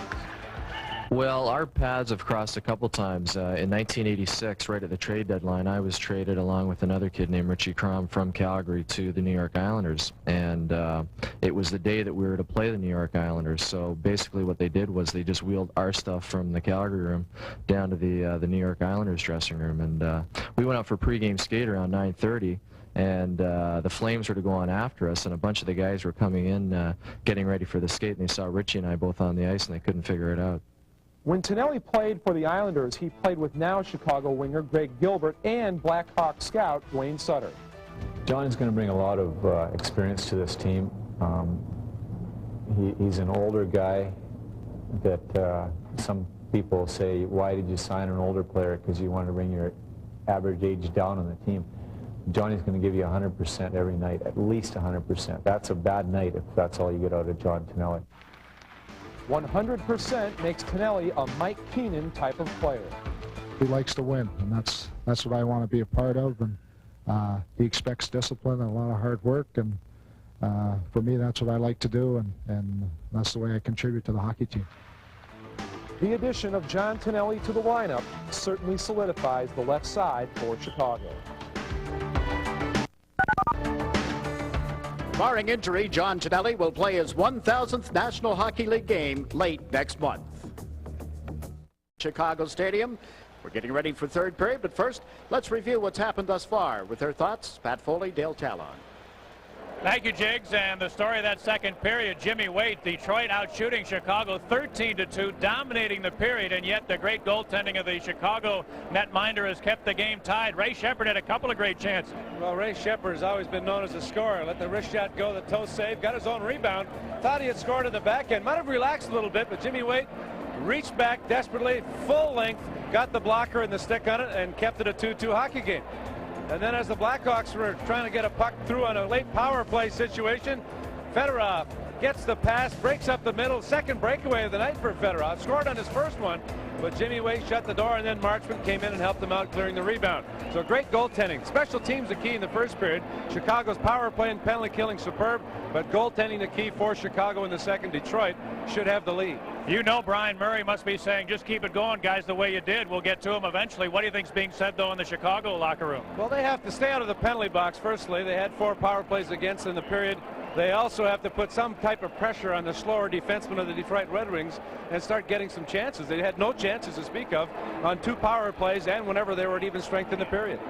The Detroit Red Wings and the Chicago Blackhawks locked up in a 2-2 tie. 20 minutes left to decide the issue. Jiggs McDonald? Well, we'll find out in the third period coming up if there's a game breaker for either team. Folks having a good time at Chicago Stadium. Third period action coming up in just a moment. Back in Chicago Stadium, the original sweaters being worn tonight and a copy of the original program, the Blackhawks Chicago National Hockey Team Incorporated, which cost 15 cents for that program. And if you would have been able to open that up, you would have been able to see the name of Talon in there. In the Hawk lineup. Grandpa Talon, yeah. And here's tonight's program, a commemorative NHL 75th anniversary issue. And certainly it's not 15 cents. Maybe a quarter, but... All right, here we go with the third period. A 2-2 game, and Jimmy Waite is the main reason for that. The Blackhawks have to try to get untracked offensively here in the third period. And here come the Wings off the draw. Fedorov 3-on-3 to the line. Got poke checked nicely by Chelios. And it's cleared to the neutral zone. Here comes Noonan over the line, weaving into the slot, kicked it to the stick and tried to shoot, but it didn't get through. And cleared to the near board where Fedorov captures for Detroit. He got it to center, and the return pass from Racine didn't click. Here's Chelios deep in his own end, winding it behind, and Steve Smith has to chase after it. Now Thomas on the near board. Steve Thomas bangs it down into the Red Wing zone. Here's Brad McCrimmon. Long feed taken away by Kuchera at center ice. Ranasek Kuchera flipped it back into the Red Wing zone. Taken by Lidstrom. Pass Tossed it around the boards. McCrimmon got a big hit from Lemieux in the corner, who took it away. He got it in front to Tonelli. He shot it up off the glass. Now Marchman kept it in. Now a steal by the wings, Lindstrom. Nicholas Lindstrom rolls it back into Chicago territory to the stick of Marchman. 22-year-old Brian Marchman cleared it, not out. Here's McCrimmon trying to center. Quick shot, they score! What a shot by Jimmy Carson, a one-timer. As the Hawks failed to clear it, McCrimmon found Carson alone, and bang! It's 3-2 Detroit. Bob Probert's presence created that scoring chance. Peluso had a chance to play it around the boards, knew that Probert was coming. He took a look, took his eye off the puck. They braced for the hit. The puck was kept in by McCrimmon. He faked it, slid it over to Carson, and Carson, with the puck well in front of him, somehow was able to swat at it and put it past Jimmy Wade. But the presence of Bob Probert, who gets a lot of room and respect, created that scoring opportunity as Peluso was unable to clear the puck. And Jimmy Carson capitalized now right from the draw. Here's Probert taking a big swing at the Hawk player that goes down in the turtle. Stu Grimson trying to take a hit for the team, and he did. Probert, it looked like he might have landed a big right, and Grimson never took his gloves off, and Probert now costing the Red Wings. After making a good play to help set up the lead goal, he now heads to the box, and the Hawks to the power play, and Grimson has a big welt on his face already. 3-2 Wings. Bob Probert, 315 minutes in penalties last year in 55 games. Goes to the locker room. He drilled Stu Grimson. Grimson went in the turtle, but Probert was just hammering away. Grimson still without the gloves or stick down, and then Probert tried to gouge his eyes out after with the left, with the fingers, as Grimson was turned away from him. 5 minutes for fighting and a 10-minute misconduct at 139, 2, 5, and 10 for Probert. 2 minutes for roughing at 139. Well, Grimson gets 2 minutes for roughing at 139, but the 5-minute power play now for the Blackhawks as they trail 3-2. Well, you talk about taking a hit for the team. Stu Grimson did that big time right there. Well, that was the 10-minute misconduct is now a game misconduct. So the Wings taking the lead at 1:33. They dropped the puck, and 6 seconds later, Grimson jumped by Probert, and the Red Wings now facing a 5-minute shorthanded situation.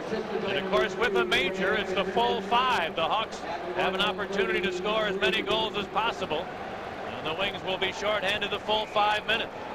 Detroit goal scored by Carson. Carson gets his first from McCrimmon at 1:33, and now Cheveldae will be busier than he was in this segment, probably more than he was the entire second period. Hawk power play was brilliant in the first period. It was awful in the second period. Let's see how the third period turns out for the Chicago special team. Roenick battles along the near board, works it loose to Goulet in the corner. Michel Goulet to the line, and Steve Smith across for Chris Chelios. Back to Smith.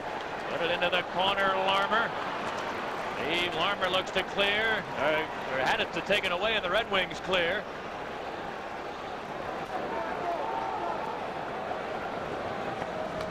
And now Smith's pass deflected. Roenick has to turn back for it. Had it poked away. Eisbach over the Hawk line trying to center one. Deflects to the line, held in by Racine, shooting. And it deflected wide. Coming to the near point, McCrimmon kept it in, but now Smith takes over for Chicago. He cleared it to center ice. Chelios feeding it ahead, and then Noonan was poke checked at the Detroit line. Kuchera bumped off the puck at center, stolen away. Here's a lead for Eisbach. He tries to cut in. A quick shot goes wide. And now Goulet starting back. Feeding Kuchera to center. Throws it into the Red Wing zone. Racine back. Turns looking for Yzerman, who clears. In the first minute and a half of this power play, the Hawks have been unable to get it into the Red Wing zone for any length of time. Here's Keith Brown. He pounds it in there. Around to the near side. Graham works the board. Now Graham pried it loose, but right to the stick of Yzerman. And the Detroit captain clears it. And a great start to this short-handed situation for the visitors from Detroit. Heath Brown had not reached center when he dumped it in, but Cheveldae plays it, so the play stays alive. Brad Marsh and Creighton battle in the corner. Now the puck came loose to the line. Brown moves it up the boards to Graham. Takes a look. Here's a shot. Tipped right on. Rebound. They score! Adam Creighton picked up the rebound. And on the power play, the Hawks have tied the game at 3. Heath Brown at the point, faked the shot, slipped it into Graham. Graham waited. Defenseman moved in, tried to feed it across to Kuchera, was swatted at by Cheveldae. Creighton gets the rebound and pops it in with Cheveldae on the seat of his pants. Kuchera coming in out of your screen. Graham tries to feed it across. It was deflected by Creighton. I think it was intended for Kuchera. Cheveldae made the initial save, but couldn't make the second save while he was down. A power play goal. There's still 2:49 remaining on the 5-minute major given to Bob Probert. So Creighton gets his first, and all 3 Blackhawk goals have come with the man advantage. We mentioned the Hawks needing a big year from Adam Creighton. And he provides a very important goal in game 1 to get the Hawks even. And still, half of that major penalty remaining. And I think Brian Murray is taking time here, or it looks like he is, as the Detroit players head over toward their bench. But now apparently they'll keep going. He did not call a timeout. So Adam Creighton from Graham and Brown at 3:50 gets the Hawks even at 3.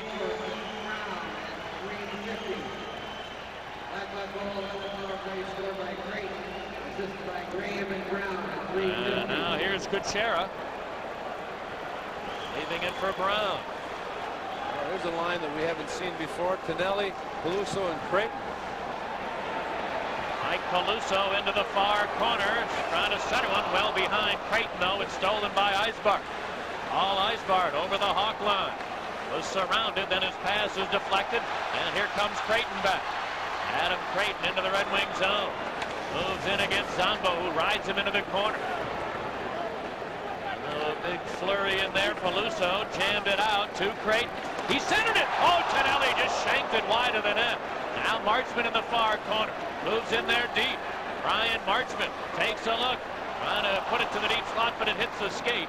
Back to center ice with 2 minutes left on the major penalty to Bob Probert.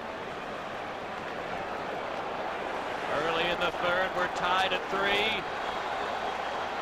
Here come the Hawks on the power play. Goulet has the line, racing in on Marsh. Dropped it for Larmer. He peels off to the corner. Steve Larmer.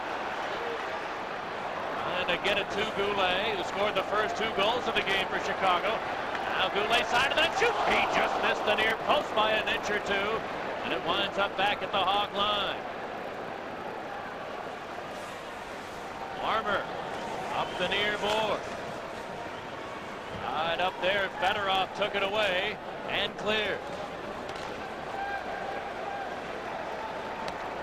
Here's Chris Chelios. He comes speeding to center ice. Got around Fedorov, then put it over the line. Goulet stops along the boards. Was surrounded, and it's taken away by Fedorov. Aired it to center. Smith there. Back over the line to Goulet. He feeds Roenick on the near board. Shoots one with a backhander, and a good block by March. Now Larmer came up with it. To the line, Smith. Across to Chelios. Back to Steve Smith at the near point. Up the boards for Goulet.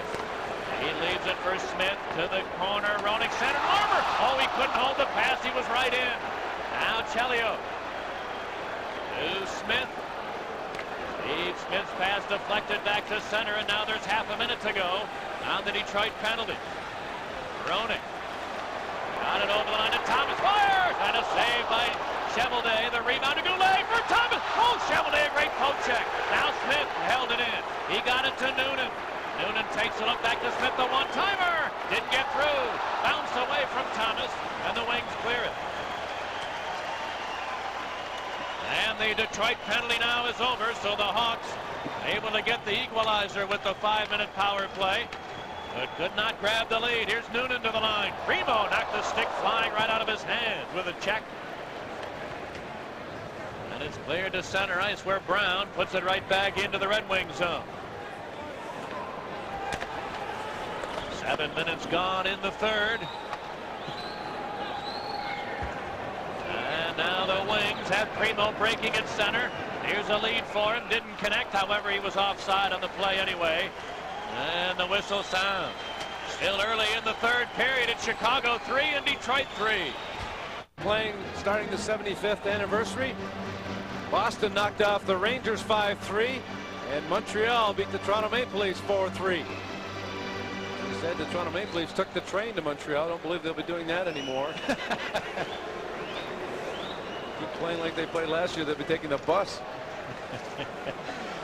Now Primo has the line. He got it to the near side. Here's Galano. Maybe one pass too many for Detroit. Back come the Blackhawks. Adam Creighton dumps it in.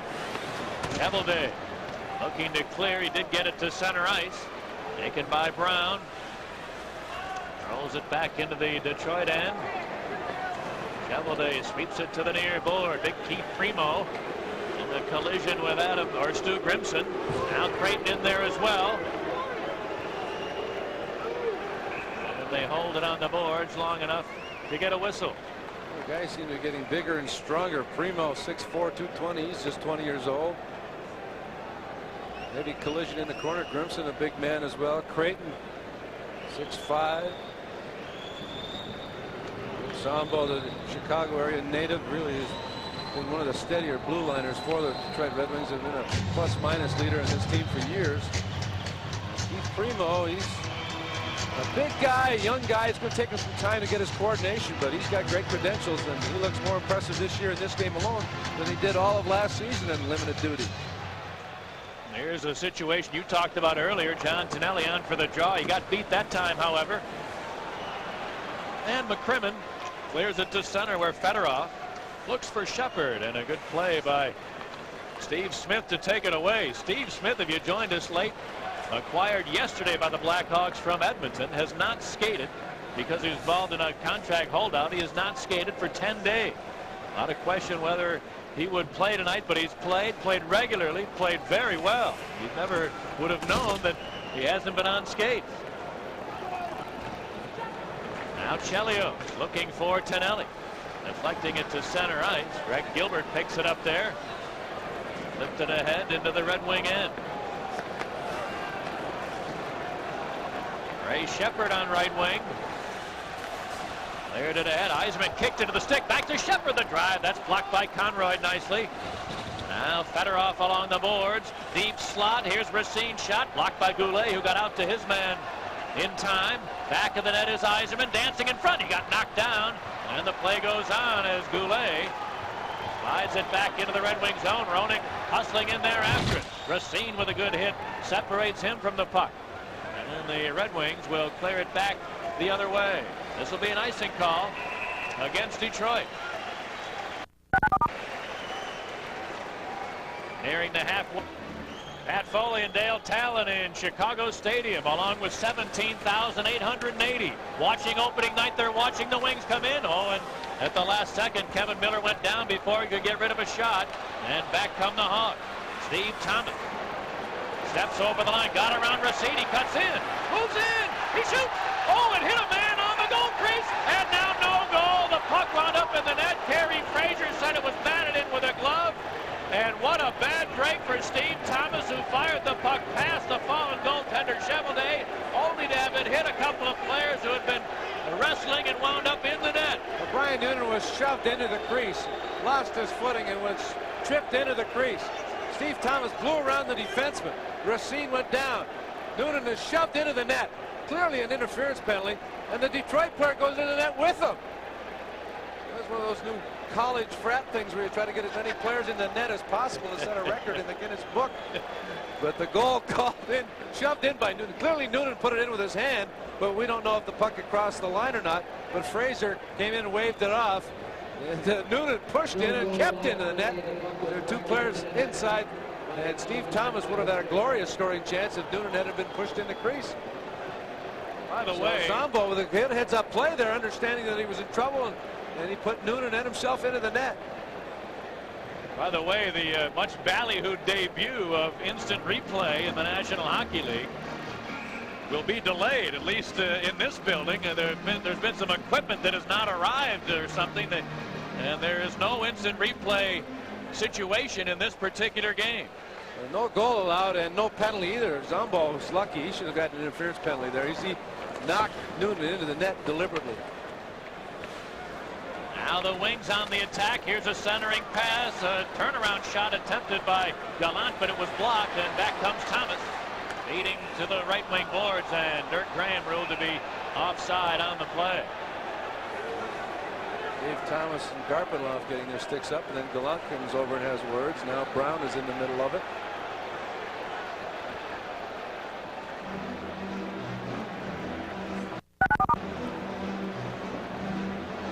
Everybody separating here with 10 minutes left in the third period. 3-3. The game is 50 minutes old. Dale Talon, the Blackhawks have been held to 15 shots on goal. They've only scored their goals with a power play. The man advantage has really kept them in the game. At even strength, Detroit's had the better of the play, the better chances, though there haven't been many chances. They've had an edge, and that was one question mark going into this year. Can the Hawks offense meet the challenge? Their defense has done the job tonight and throughout last year, but there's going to be more pressure on their defense if they don't score and get some offense at even strength. Now in the neutral zone, Keith Brown rolls it up the boards. It deflects to Kuchera. Lead for Gilbert. Too far for him on the left wing board. Back into the red wing zone it goes, and Konstantinov to Gallant on the left side. He couldn't get it out. Back of the net it goes to Tonelli. He and Marsh dueling there. Now Lemieux in after it. Came up with it against Carson. Looking for Tonelli again, and again he and Marsh crashed together. Now it's dug out of there with one hand by Lemieux, but he couldn't get off the shot. Gerard Gallant then again failed to clear it. Lemieux in deep for Tonelli. This time it's he and Constantino. Well, these new magnetic boards are working well. And a big collision again. Constantino really got hammered along the boards. And why did Kerry Fraser blow the whistle? The puck wasn't frozen and still in play, and he blew the whistle. But great board work by Tonelli and Lemieux as they just outworked.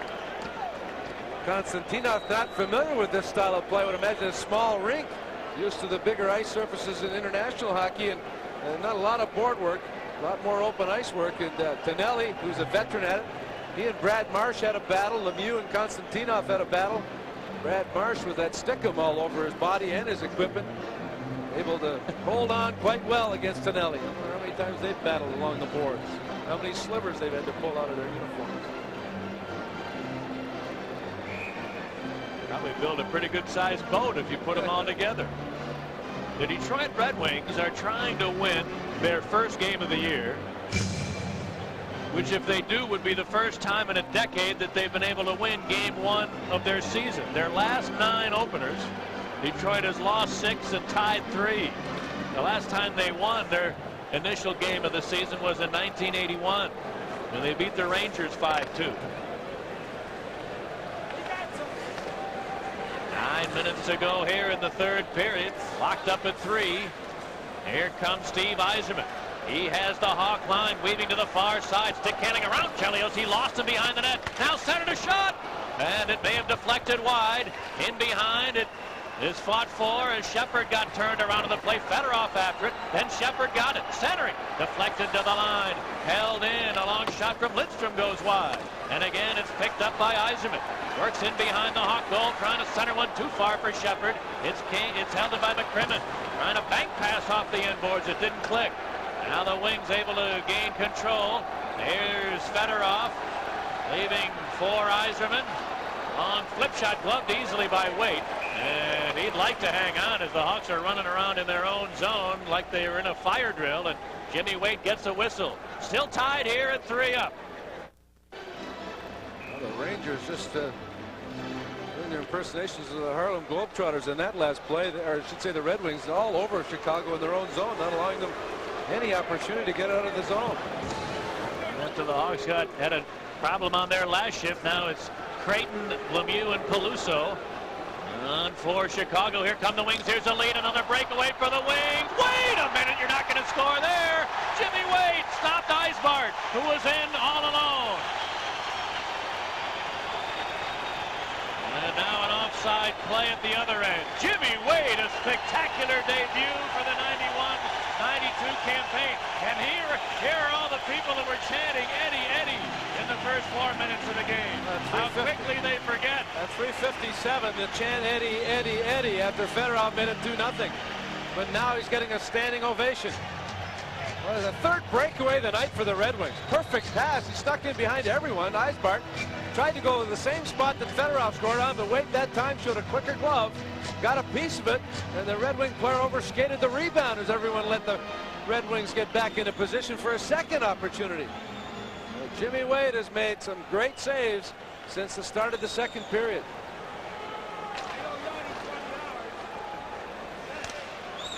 Now the play at center, and Tonelli, or rather Roenick, got stopped at the Detroit line. It shot the other way. Smith puts the touch on it for an icing call against Detroit. Jimmy Wade keeping the Hawks in it. Still locked up at 3.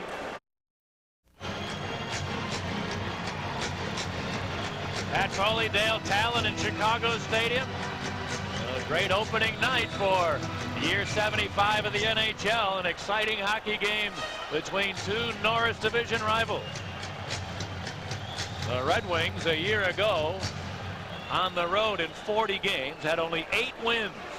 And they must improve on that this season. Here's Zombo looking for Eisbart. He got help from Sean Burr. He just fires at the length, and it's going to be an icing call again against Detroit. Well, in their 66 years that they've played each other, the Red Wings have won 110 times against the Blackhawks on the road, but they have a big advantage at home. And an advantage overall in 595 games. 293 to 228 and 74 have ended up in ties.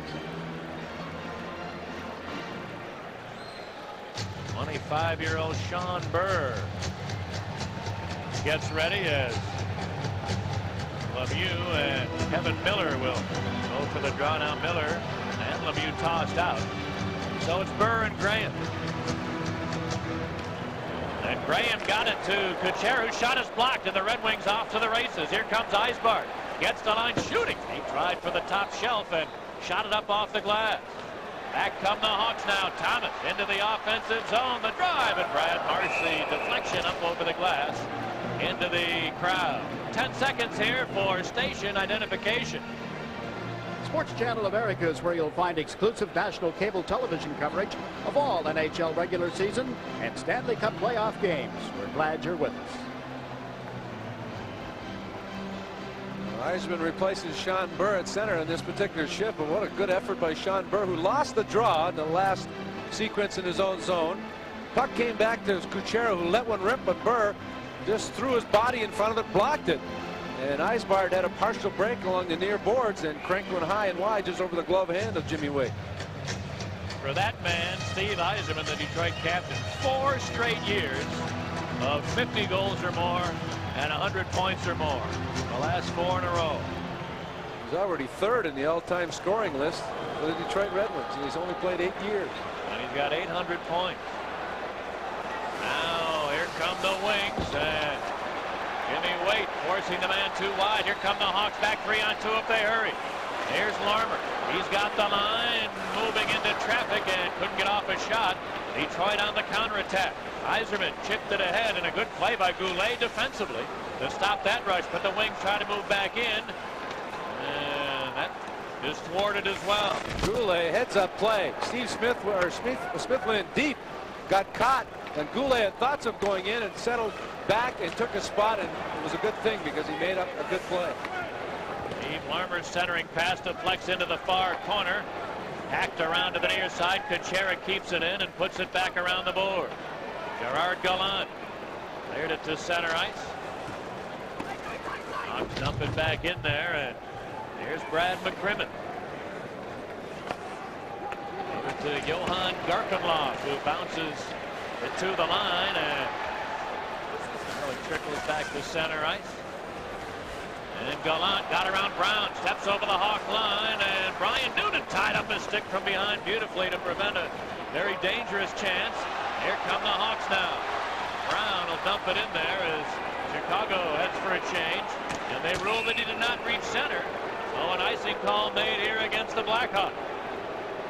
Brian Noonan the last couple of years has had more trips to Indianapolis than A.J. Foyt, and his 5th year as a member of the Chicago organization. And the Hawks, you talked about the need to get some other offensive production. Here's a very skillful player who very well could provide some of that.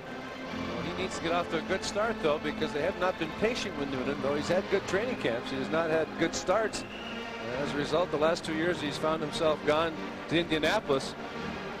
He's had some good years the last 2 years. 40 goals 2 seasons ago and 38 goals last year with Indianapolis in limited time as far as the total number of games. But he had a wonderful training camp, led the team in scoring in exhibition play, and made a fine defensive play in that last situation with Gallant bearing in on the left wing. Here's an errant pass by the Hawks. Another icing call coming up here against Chicago. And both these teams settling into a defensive battle here in the last 5 minutes of this period with 5 minutes to go. A lot of neutral ice play, a lot of safe plays by both teams around the boards, and dump outs and dump ins. And it's going to come down, I think, to face-off special situations that you have to give the edge to the Red Wings with their centermen, because the Hawks are not good at face-offs. And that was one of their negatives last year and in the playoffs. In the last 35 minutes of this hockey game, Detroit has limited Chicago to a grand total of 6 shots on net. Tim Chevelday's major problem has been remaining alert. There is Chevelday clearing it around the boards. Burr hacked it out to center the race on there, and Conroy got to the loose puck for Graham. Banks it ahead to Lemieux. Jocelyn Lemieux's pass hit McCrimmon. And Brad McCrimmon clears it back the other way. Brian Marchment out to center, and Thomas gets over the line and then stick handled it back outside. Well, the offside whistle blows. 4.5 to go in the third. Hawks 3, Wings 3.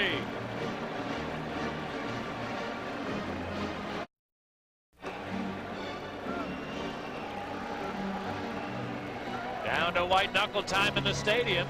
A 3-3 game into the last few minutes of the third. Here's Racine in his own end. Looking to clear, couldn't get it out. Now it is cleared back to the Chicago line. Taken by Smith. Gave it to Goulet. Long feed just off the stick of Larmer. Back into the Red Wing end. He and Racine come together behind the net. And they'll hold it there for a whistle. Gary Fraser with a quick whistle tonight whenever there's been a situation along the boards where players are trying to freeze it and trying to pry it loose. It's the second time in this part of the period where he's blown the whistle quickly to get faceoffs. Michel Goulet with 2 goals in his first 2 shots. 5:31 and 9:48 of the first period. Both goals coming on the power play. And now he has 489 career goals. Very nearly had the hat-trick pad on his next shift on a short-handed opportunity. Fedorov, great rookie year, but he has to learn to play better on the road. He only had 52 of his points on the road, or at home, I should say, Fedorov, of the 79 he scored. Now Hawks steal, centering pass. Oh, and Creighton lifted it just wide of the target. And the Wings looked to clear, but Creighton held it in for a moment. Now Fedorov comes back for Detroit. Fedorov got turned around at the Hawk line. He drops it back to Konstantinov, who pounds it in. Chelios back. There's Chelios to Brian Noonan. Covered by Carson along the board. Hawks don't get it out. Here's Burr, a long wrist shot deflecting. And Paluso slides it back to the Red Wing end. Vladimir Konstantinov to Jimmy Carson. He shovels it in. Heath Brown puts it around the boards, and now it's finally corralled by the Hawks. Kuchera. He's got the line, turning on the near board, and then ran into traffic there. The Wings start back. Carson on for Gallant, who's passed to Flex, and Kuchera controls for Chicago. Gave it to Thomas, banked away from him to McCrimmon, and a shot sailed just wide of the far post. Now Graham couldn't get it out. Back into the far corner it goes. Carson put it to the deep slot. Here's a shot, and Lindstrom's drive deflected up high. Now Graham sends it back the other way, and it'll be an icing call coming up here against the Blackhawks. Hawks had possession. That bank pass along the near boards deflected off Thomas to McCrimmon. McCrimmon almost gave Detroit the go-ahead goal. I think Waite might have gotten a piece of it with the edge of the blocker. Down to 2.5 minutes remaining in the third period. We mentioned the Red Wings last year on the road. They won only 8 games out of 40. The Blackhawks last year at home lost only 8 games out of 40. They had the second best home record in the league.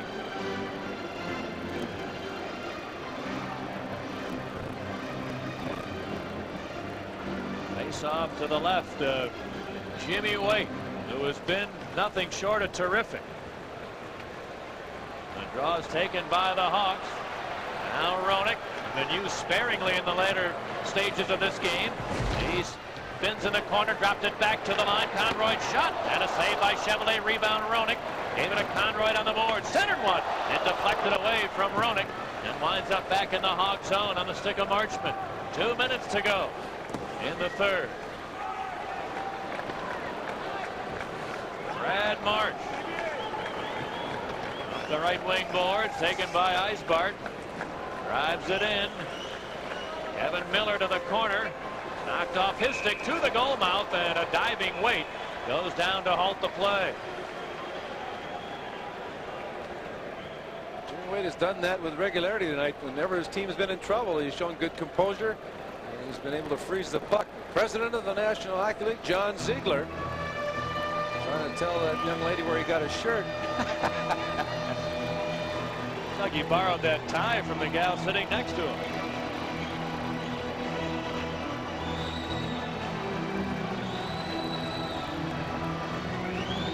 We mentioned Jimmy Waite showing a lot of composure, although he's not limited in experience in the NHL. He's had 2 solid years in the International League. He saw a loose puck and froze it and got the Blackhawks reorganized, and they've been having difficulty in their own zone in the last moments of this third period.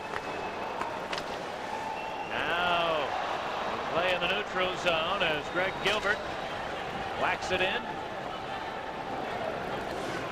Vladimir Konstantinov goes up the middle to Steve Yzerman. Pushing it into the Chicago zone. Lemieux into the corner, lost the handle. There's a stuff shot and a save by Waite. He did a great job to get to the near post before Shepard could stuff it in.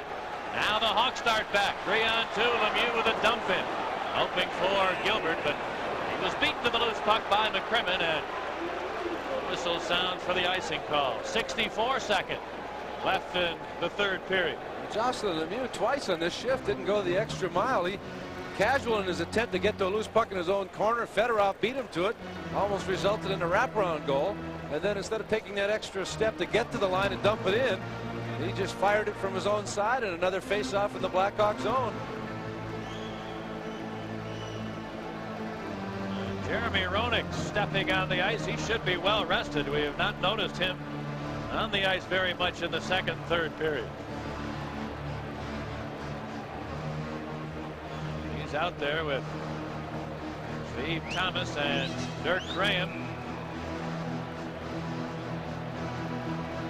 Racine with 40 assists last year, had 80 assists, 85 assists his last year of junior hockey in Victoriaville. So he moves the puck well. Good offensive defense. Racine shot goes wide. Carson, Garpenloff, and Gallant for Detroit. And now it's layered to center ice. Quickly back come the wings. Carson shot deflected wide. On the near board is Thomas. Steve Thomas layers it to center. Now taken by Gallant. He leaves it for Garpenloff, who flips it in. Chelios couldn't get it out. Garpenloff's shot goes wide. Nothing to the near corner. Jimmy Carson picks it up. There's it around the board. Now a centering pass picked off by Waite to Chelios. And with 16 seconds left, Chris Chelios Fires it off the boards back the other way. And the Blackhawks in a rope-a-dope style here to head to overtime. We've got 5 more minutes or less to play as regulation time comes to an end.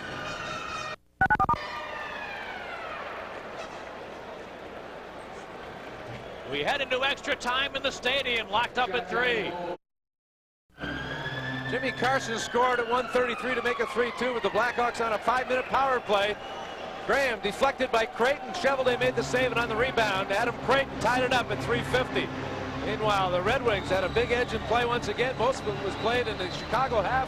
The pass onto the stick of Eisbart. Eisbart goes in, tries to go hide the glove. Jimmy Waite, brilliant, makes the glove save on the breakaway. And Jimmy Waite is the reason that this game is going to overtime. He's been outstanding in the second and third periods. And the Blackhawks power play has scored all 3 of their goals. The Hawks were outshot in the third 7-6. They've been outshot in this game 27-17 so far. Here comes Thomas, though. His shot is blocked, picked up by Roenick, and Thomas. He blasted it off the side of the net. Roenick in deep, battles back of the goal with Zombo. Now Larmer centered it, came free in front. Big save by Chevalier. Rebound, Chevalier! He stopped Roenick, and then maybe even a better save on Thomas. And Chevalier, spectacular here in the first seconds of OT. Off the face-off at center ice, the Hawks come flying. Thomas playing on the left wing. Played the last exhibition game with Roenick and Larmer. Roenick shot the save. He fans at it as it's stepped on by Zombo, but it goes to Thomas. He whips a backhander blindly into the middle of the Chevalier protector. And the game remains tied. Roenick with the first good chance. Fans on his second. And the whip backhand shot by Steve Thomas. And it's still a 3-3 game. That might be the best chance, other than their goal, that might be the best chance they've had since the first period. How about even strength? Most of their chances have come on the power play. But even strength, they've had few of them. They had 1 goal disallowed. Thomas and Noonan crashed the net. Brad McCrimmon flipping it to center. Smith to Goulet. His pass rolled over the stick of Creighton, and now Adam got it back, but his pass stolen by McCrimmon. Got it to Miller over the line, and offside with Sean Burr going up the middle. Brad McCrimmon made a good play. Adam Creighton dumped a high backhander to the near wing. Goulet was open. If it gets over the head of McCrimmon, Goulet would have had clear sailing all the way in. But McCrimmon jumped up, gloved it, and gave his team an offensive break. But, Burr went through the middle too quickly and forced an offside.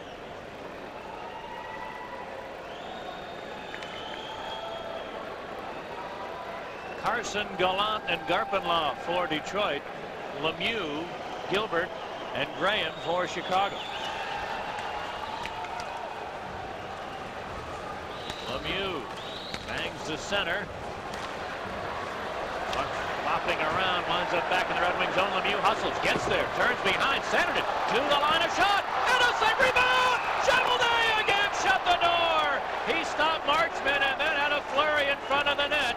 And Tim Chevalier now becomes the story in overtime. Well, Chevalier has been well rested, but he comes up big in the early part of the overtime. Lemieux just with good second effort and hustle. Gets tripped up, but as he goes to the ice, he sweeps a backhand out to Marchman. Marchman cranks it up. Graham hacks at it once, hacks at it twice, but the stacked pads of Chevalier prevent the Blackhawks from winning it in overtime.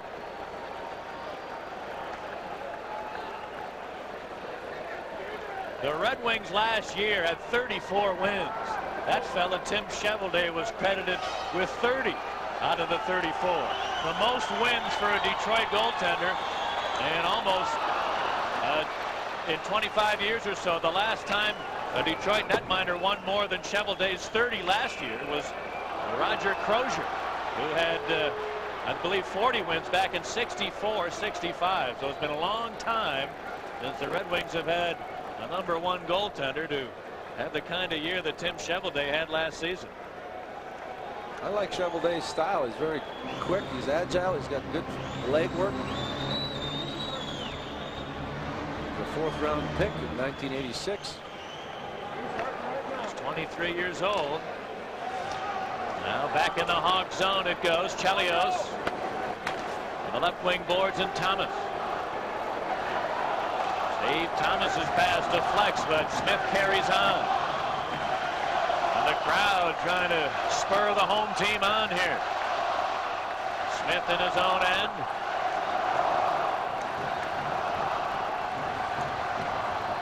Goes up the boards, looking for Creighton. It didn't click. Back come the wings. Fedorov over the line to Yzerman, shooting up off the glass. And now controlled by Thomas. 3 minutes to go. Here's Chelia. Chipping it in, hoping for Creighton in the corner against Zombo, but Rick Zombo won the puck. Got it to the left wing boards and Fedorov. Looking for Yzerman. Now Shepard over the line, tees it up, and then it's poke checked away. Nice play by Steve, or rather Kuchera, who leads the Hawks back. Trying to set Kuchera to Noonan. He moves in. Couldn't pull the trigger on the backhand. Now the wings come away. Fedorov over the line to Miller. His drive blocked at the Hawk defense by Lemieux. And Karam's back to center ice. Wings dump it in, but they were short of center when the puck was shot ahead, and the whistle sounds for an icing violation against Detroit. It was almost like the Blackhawks were relieved that it went into overtime. They probably felt they didn't deserve to be in overtime, and all of a sudden they've got a second win, and they've dominated the play in the overtime and have had more chances in the overtime than they had maybe the entire game at even strength.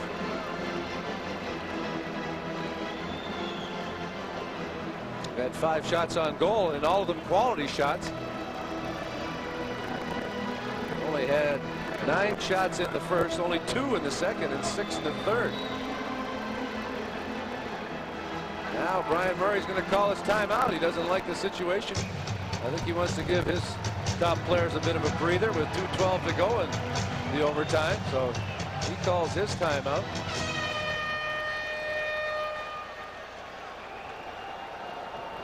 Well, the Red Wings certainly, by virtue of chances, deserve a better fate.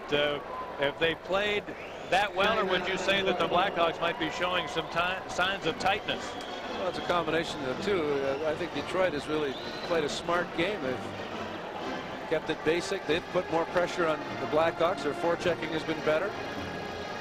Well, the difference is their power play and penalty killing has hurt them as it has in the past few years. Jimmy Waite making the good saves. Now Cheveldae coming to the front, but Detroit has played a very good game. As we said, they're a much improved team. They were probably one of the most improved teams last year, and I think they've even improved again this year. Maybe not quite as much, but they're a better team in the whole North Division. Even Toronto's improved with the trade they made. Grant Fuhrer, if he stays healthy, you wouldn't want to have to face him 8 times. You know you're going to come on the short end of the stick if he's on.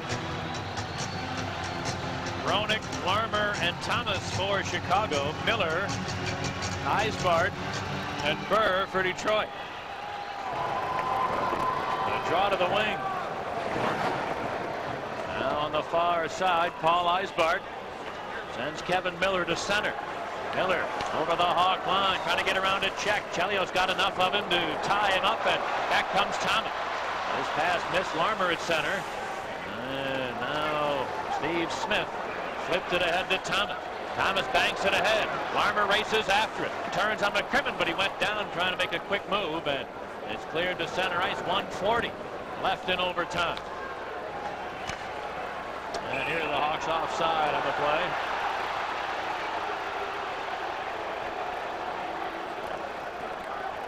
Two other games, as we mentioned, the original 6 teams going at it tonight in the original jerseys.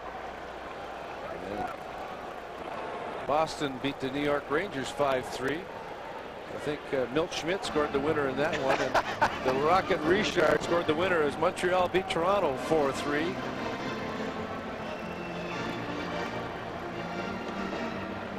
Bill Durnan in the net for Montreal.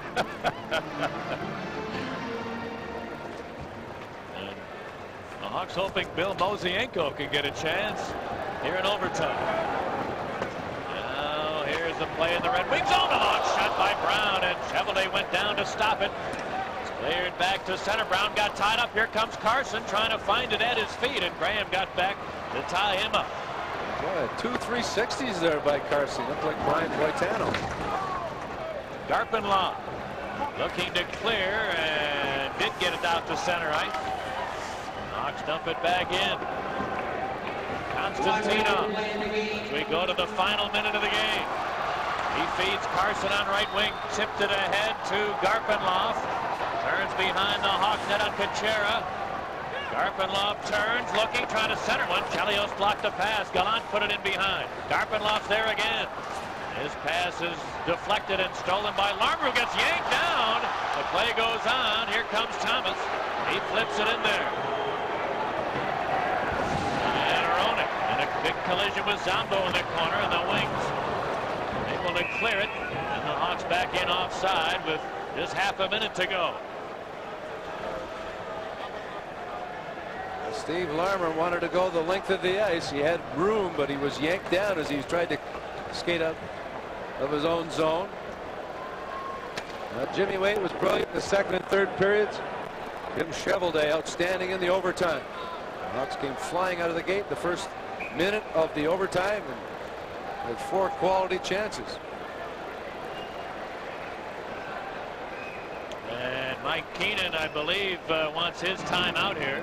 It was an unusual timeout signal, though. It looked like it was a combination of many things.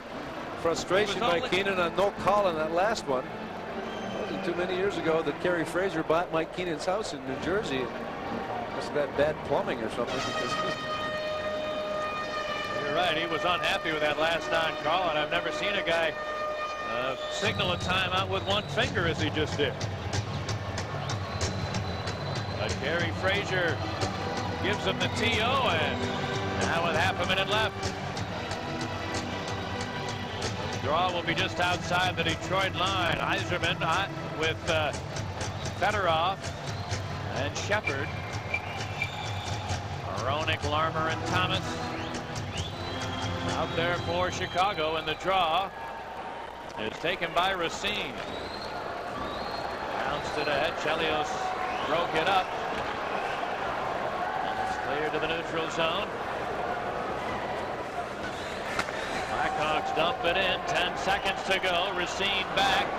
Gave it away. Roenick centered it. Bouncing puck corralled by the Red Wings. And Shepard cleared it to center ice, and that's going to do it. Fedorov, a long shot, goes wide at the buzzer. And this game finishes in a 3-3 tie. The Blackhawks in overtime had maybe their best sequence of chances in the game. The Hawks, with 7 shots in overtime, finished with a total of 24. The Red Wings had just 1 shot in OT. Their final total is 28. And the Red Wings certainly glad to get a point on the road, but certainly must be feeling as if they deserved a better fate. They played well at even strength. What killed them were their special teams. Their power play didn't score, and their penalty killing didn't stop the Hawk power play. So the power play and goaltending for Chicago, and the failure of the Red Wings to score on their own power play and take advantage of the chances they had. Jimmy Waite was outstanding in the second and third periods, and Chevelday shut the door early in the overtime to keep it a 3-3 game. The Blackhawks from here head to Minnesota on Saturday night, and many of these same stations will be carrying that game in Chicago. Radio time beginning at 6:50 on WBBM, and will be on at 7 o'clock Central Time for the Blackhawks and the Minnesota North Stars, the team that knocked them out of the playoffs in a stunning upset in last spring's playoffs. That comes up on Saturday night. Your final here from Chicago Stadium in the opener, Chicago 3. The National Hockey League underway at Boston, where the Bruins win, at Montreal, where the Canadiens win. But here at Chicago, a 3-3 tie in overtime. For their analysis of the game, back to the booth. Here's Pat and Dale. Thanks, Jiggs, and a very thrilling opening night here in Chicago Stadium. 2 longtime rivals going at it tooth and nail once again, and really the 3-3 tie has to be a very fortunate tie as far as the home team is concerned. Well, sometimes when you open at home, you're a little bit more tight than the visiting team. You'd like to open sometimes on the road, but Jimmy Waite was outstanding in his opening game. He makes a great save in the third period on an Eisbart breakaway. Third breakaway of the game for Detroit. One of them they scored on early in the first period. Fedorov had a breakaway, but Eisbart stymied by the glove save from Jimmy Wade, who came on in the second and third period after giving up 2 early goals. And then the Blackhawks with their power play. 3 goals on the power play, and this one the tire. Probert off for 5 minutes, and Adam Creighton on his own rebound put it in to tie the game. And the Blackhawks salvaged a tie because of their power play. And then early in the overtime, the Blackhawks seemed relieved. They came on flying. Roenick with the attempt, and then Steve Thomas on the backhand. Best save of the night for Cheveldae as he kept it a 3-3 game. So Cheveldae shut the door in overtime. Waite did the job in the second and third periods, but a good performance by Detroit. Solid power play work for Chicago, and that's the game. And it really is amazing that the Red Wings struggle as much as they do, especially on their power play with all the firepower they appear to have. Well, they try to be too perfect, and they're not basic on it. They don't shoot the puck enough. All right, the Blackhawks and the Red Wings finish up in a 3-3 tie, Jigs McDonald. Pat, it was wonderful to see this game at Chicago Stadium. The fans into it as always. The old uniforms, the referees wearing what the referees wore years ago. Certainly the pace of the game much quicker than when the league began 75 years ago. And I think you'd all agree that we've just seen the tip of the iceberg in this wonderful 75th anniversary. And we're glad you're able to join us on Sports Channel. Once again, the final score, the Chicago Blackhawks 3, the Detroit Red Wings 3. Be sure to tune in Saturday night at 8 p.m. Eastern, 5 p.m. Pacific for more hard-hitting NHL action. It's a rematch of last season's Norris Division semifinals featuring the Chicago Blackhawks and the Campbell Conference champion Minnesota North Stars. It's all right here Saturday at 8 Eastern, 5 Pacific, only on Sports Channel America. For Pat Foley and Dale Talon, this is Jigs McDonald. You've been watching the National Hockey League on Sports Channel America. We now join Golf America, already in progress.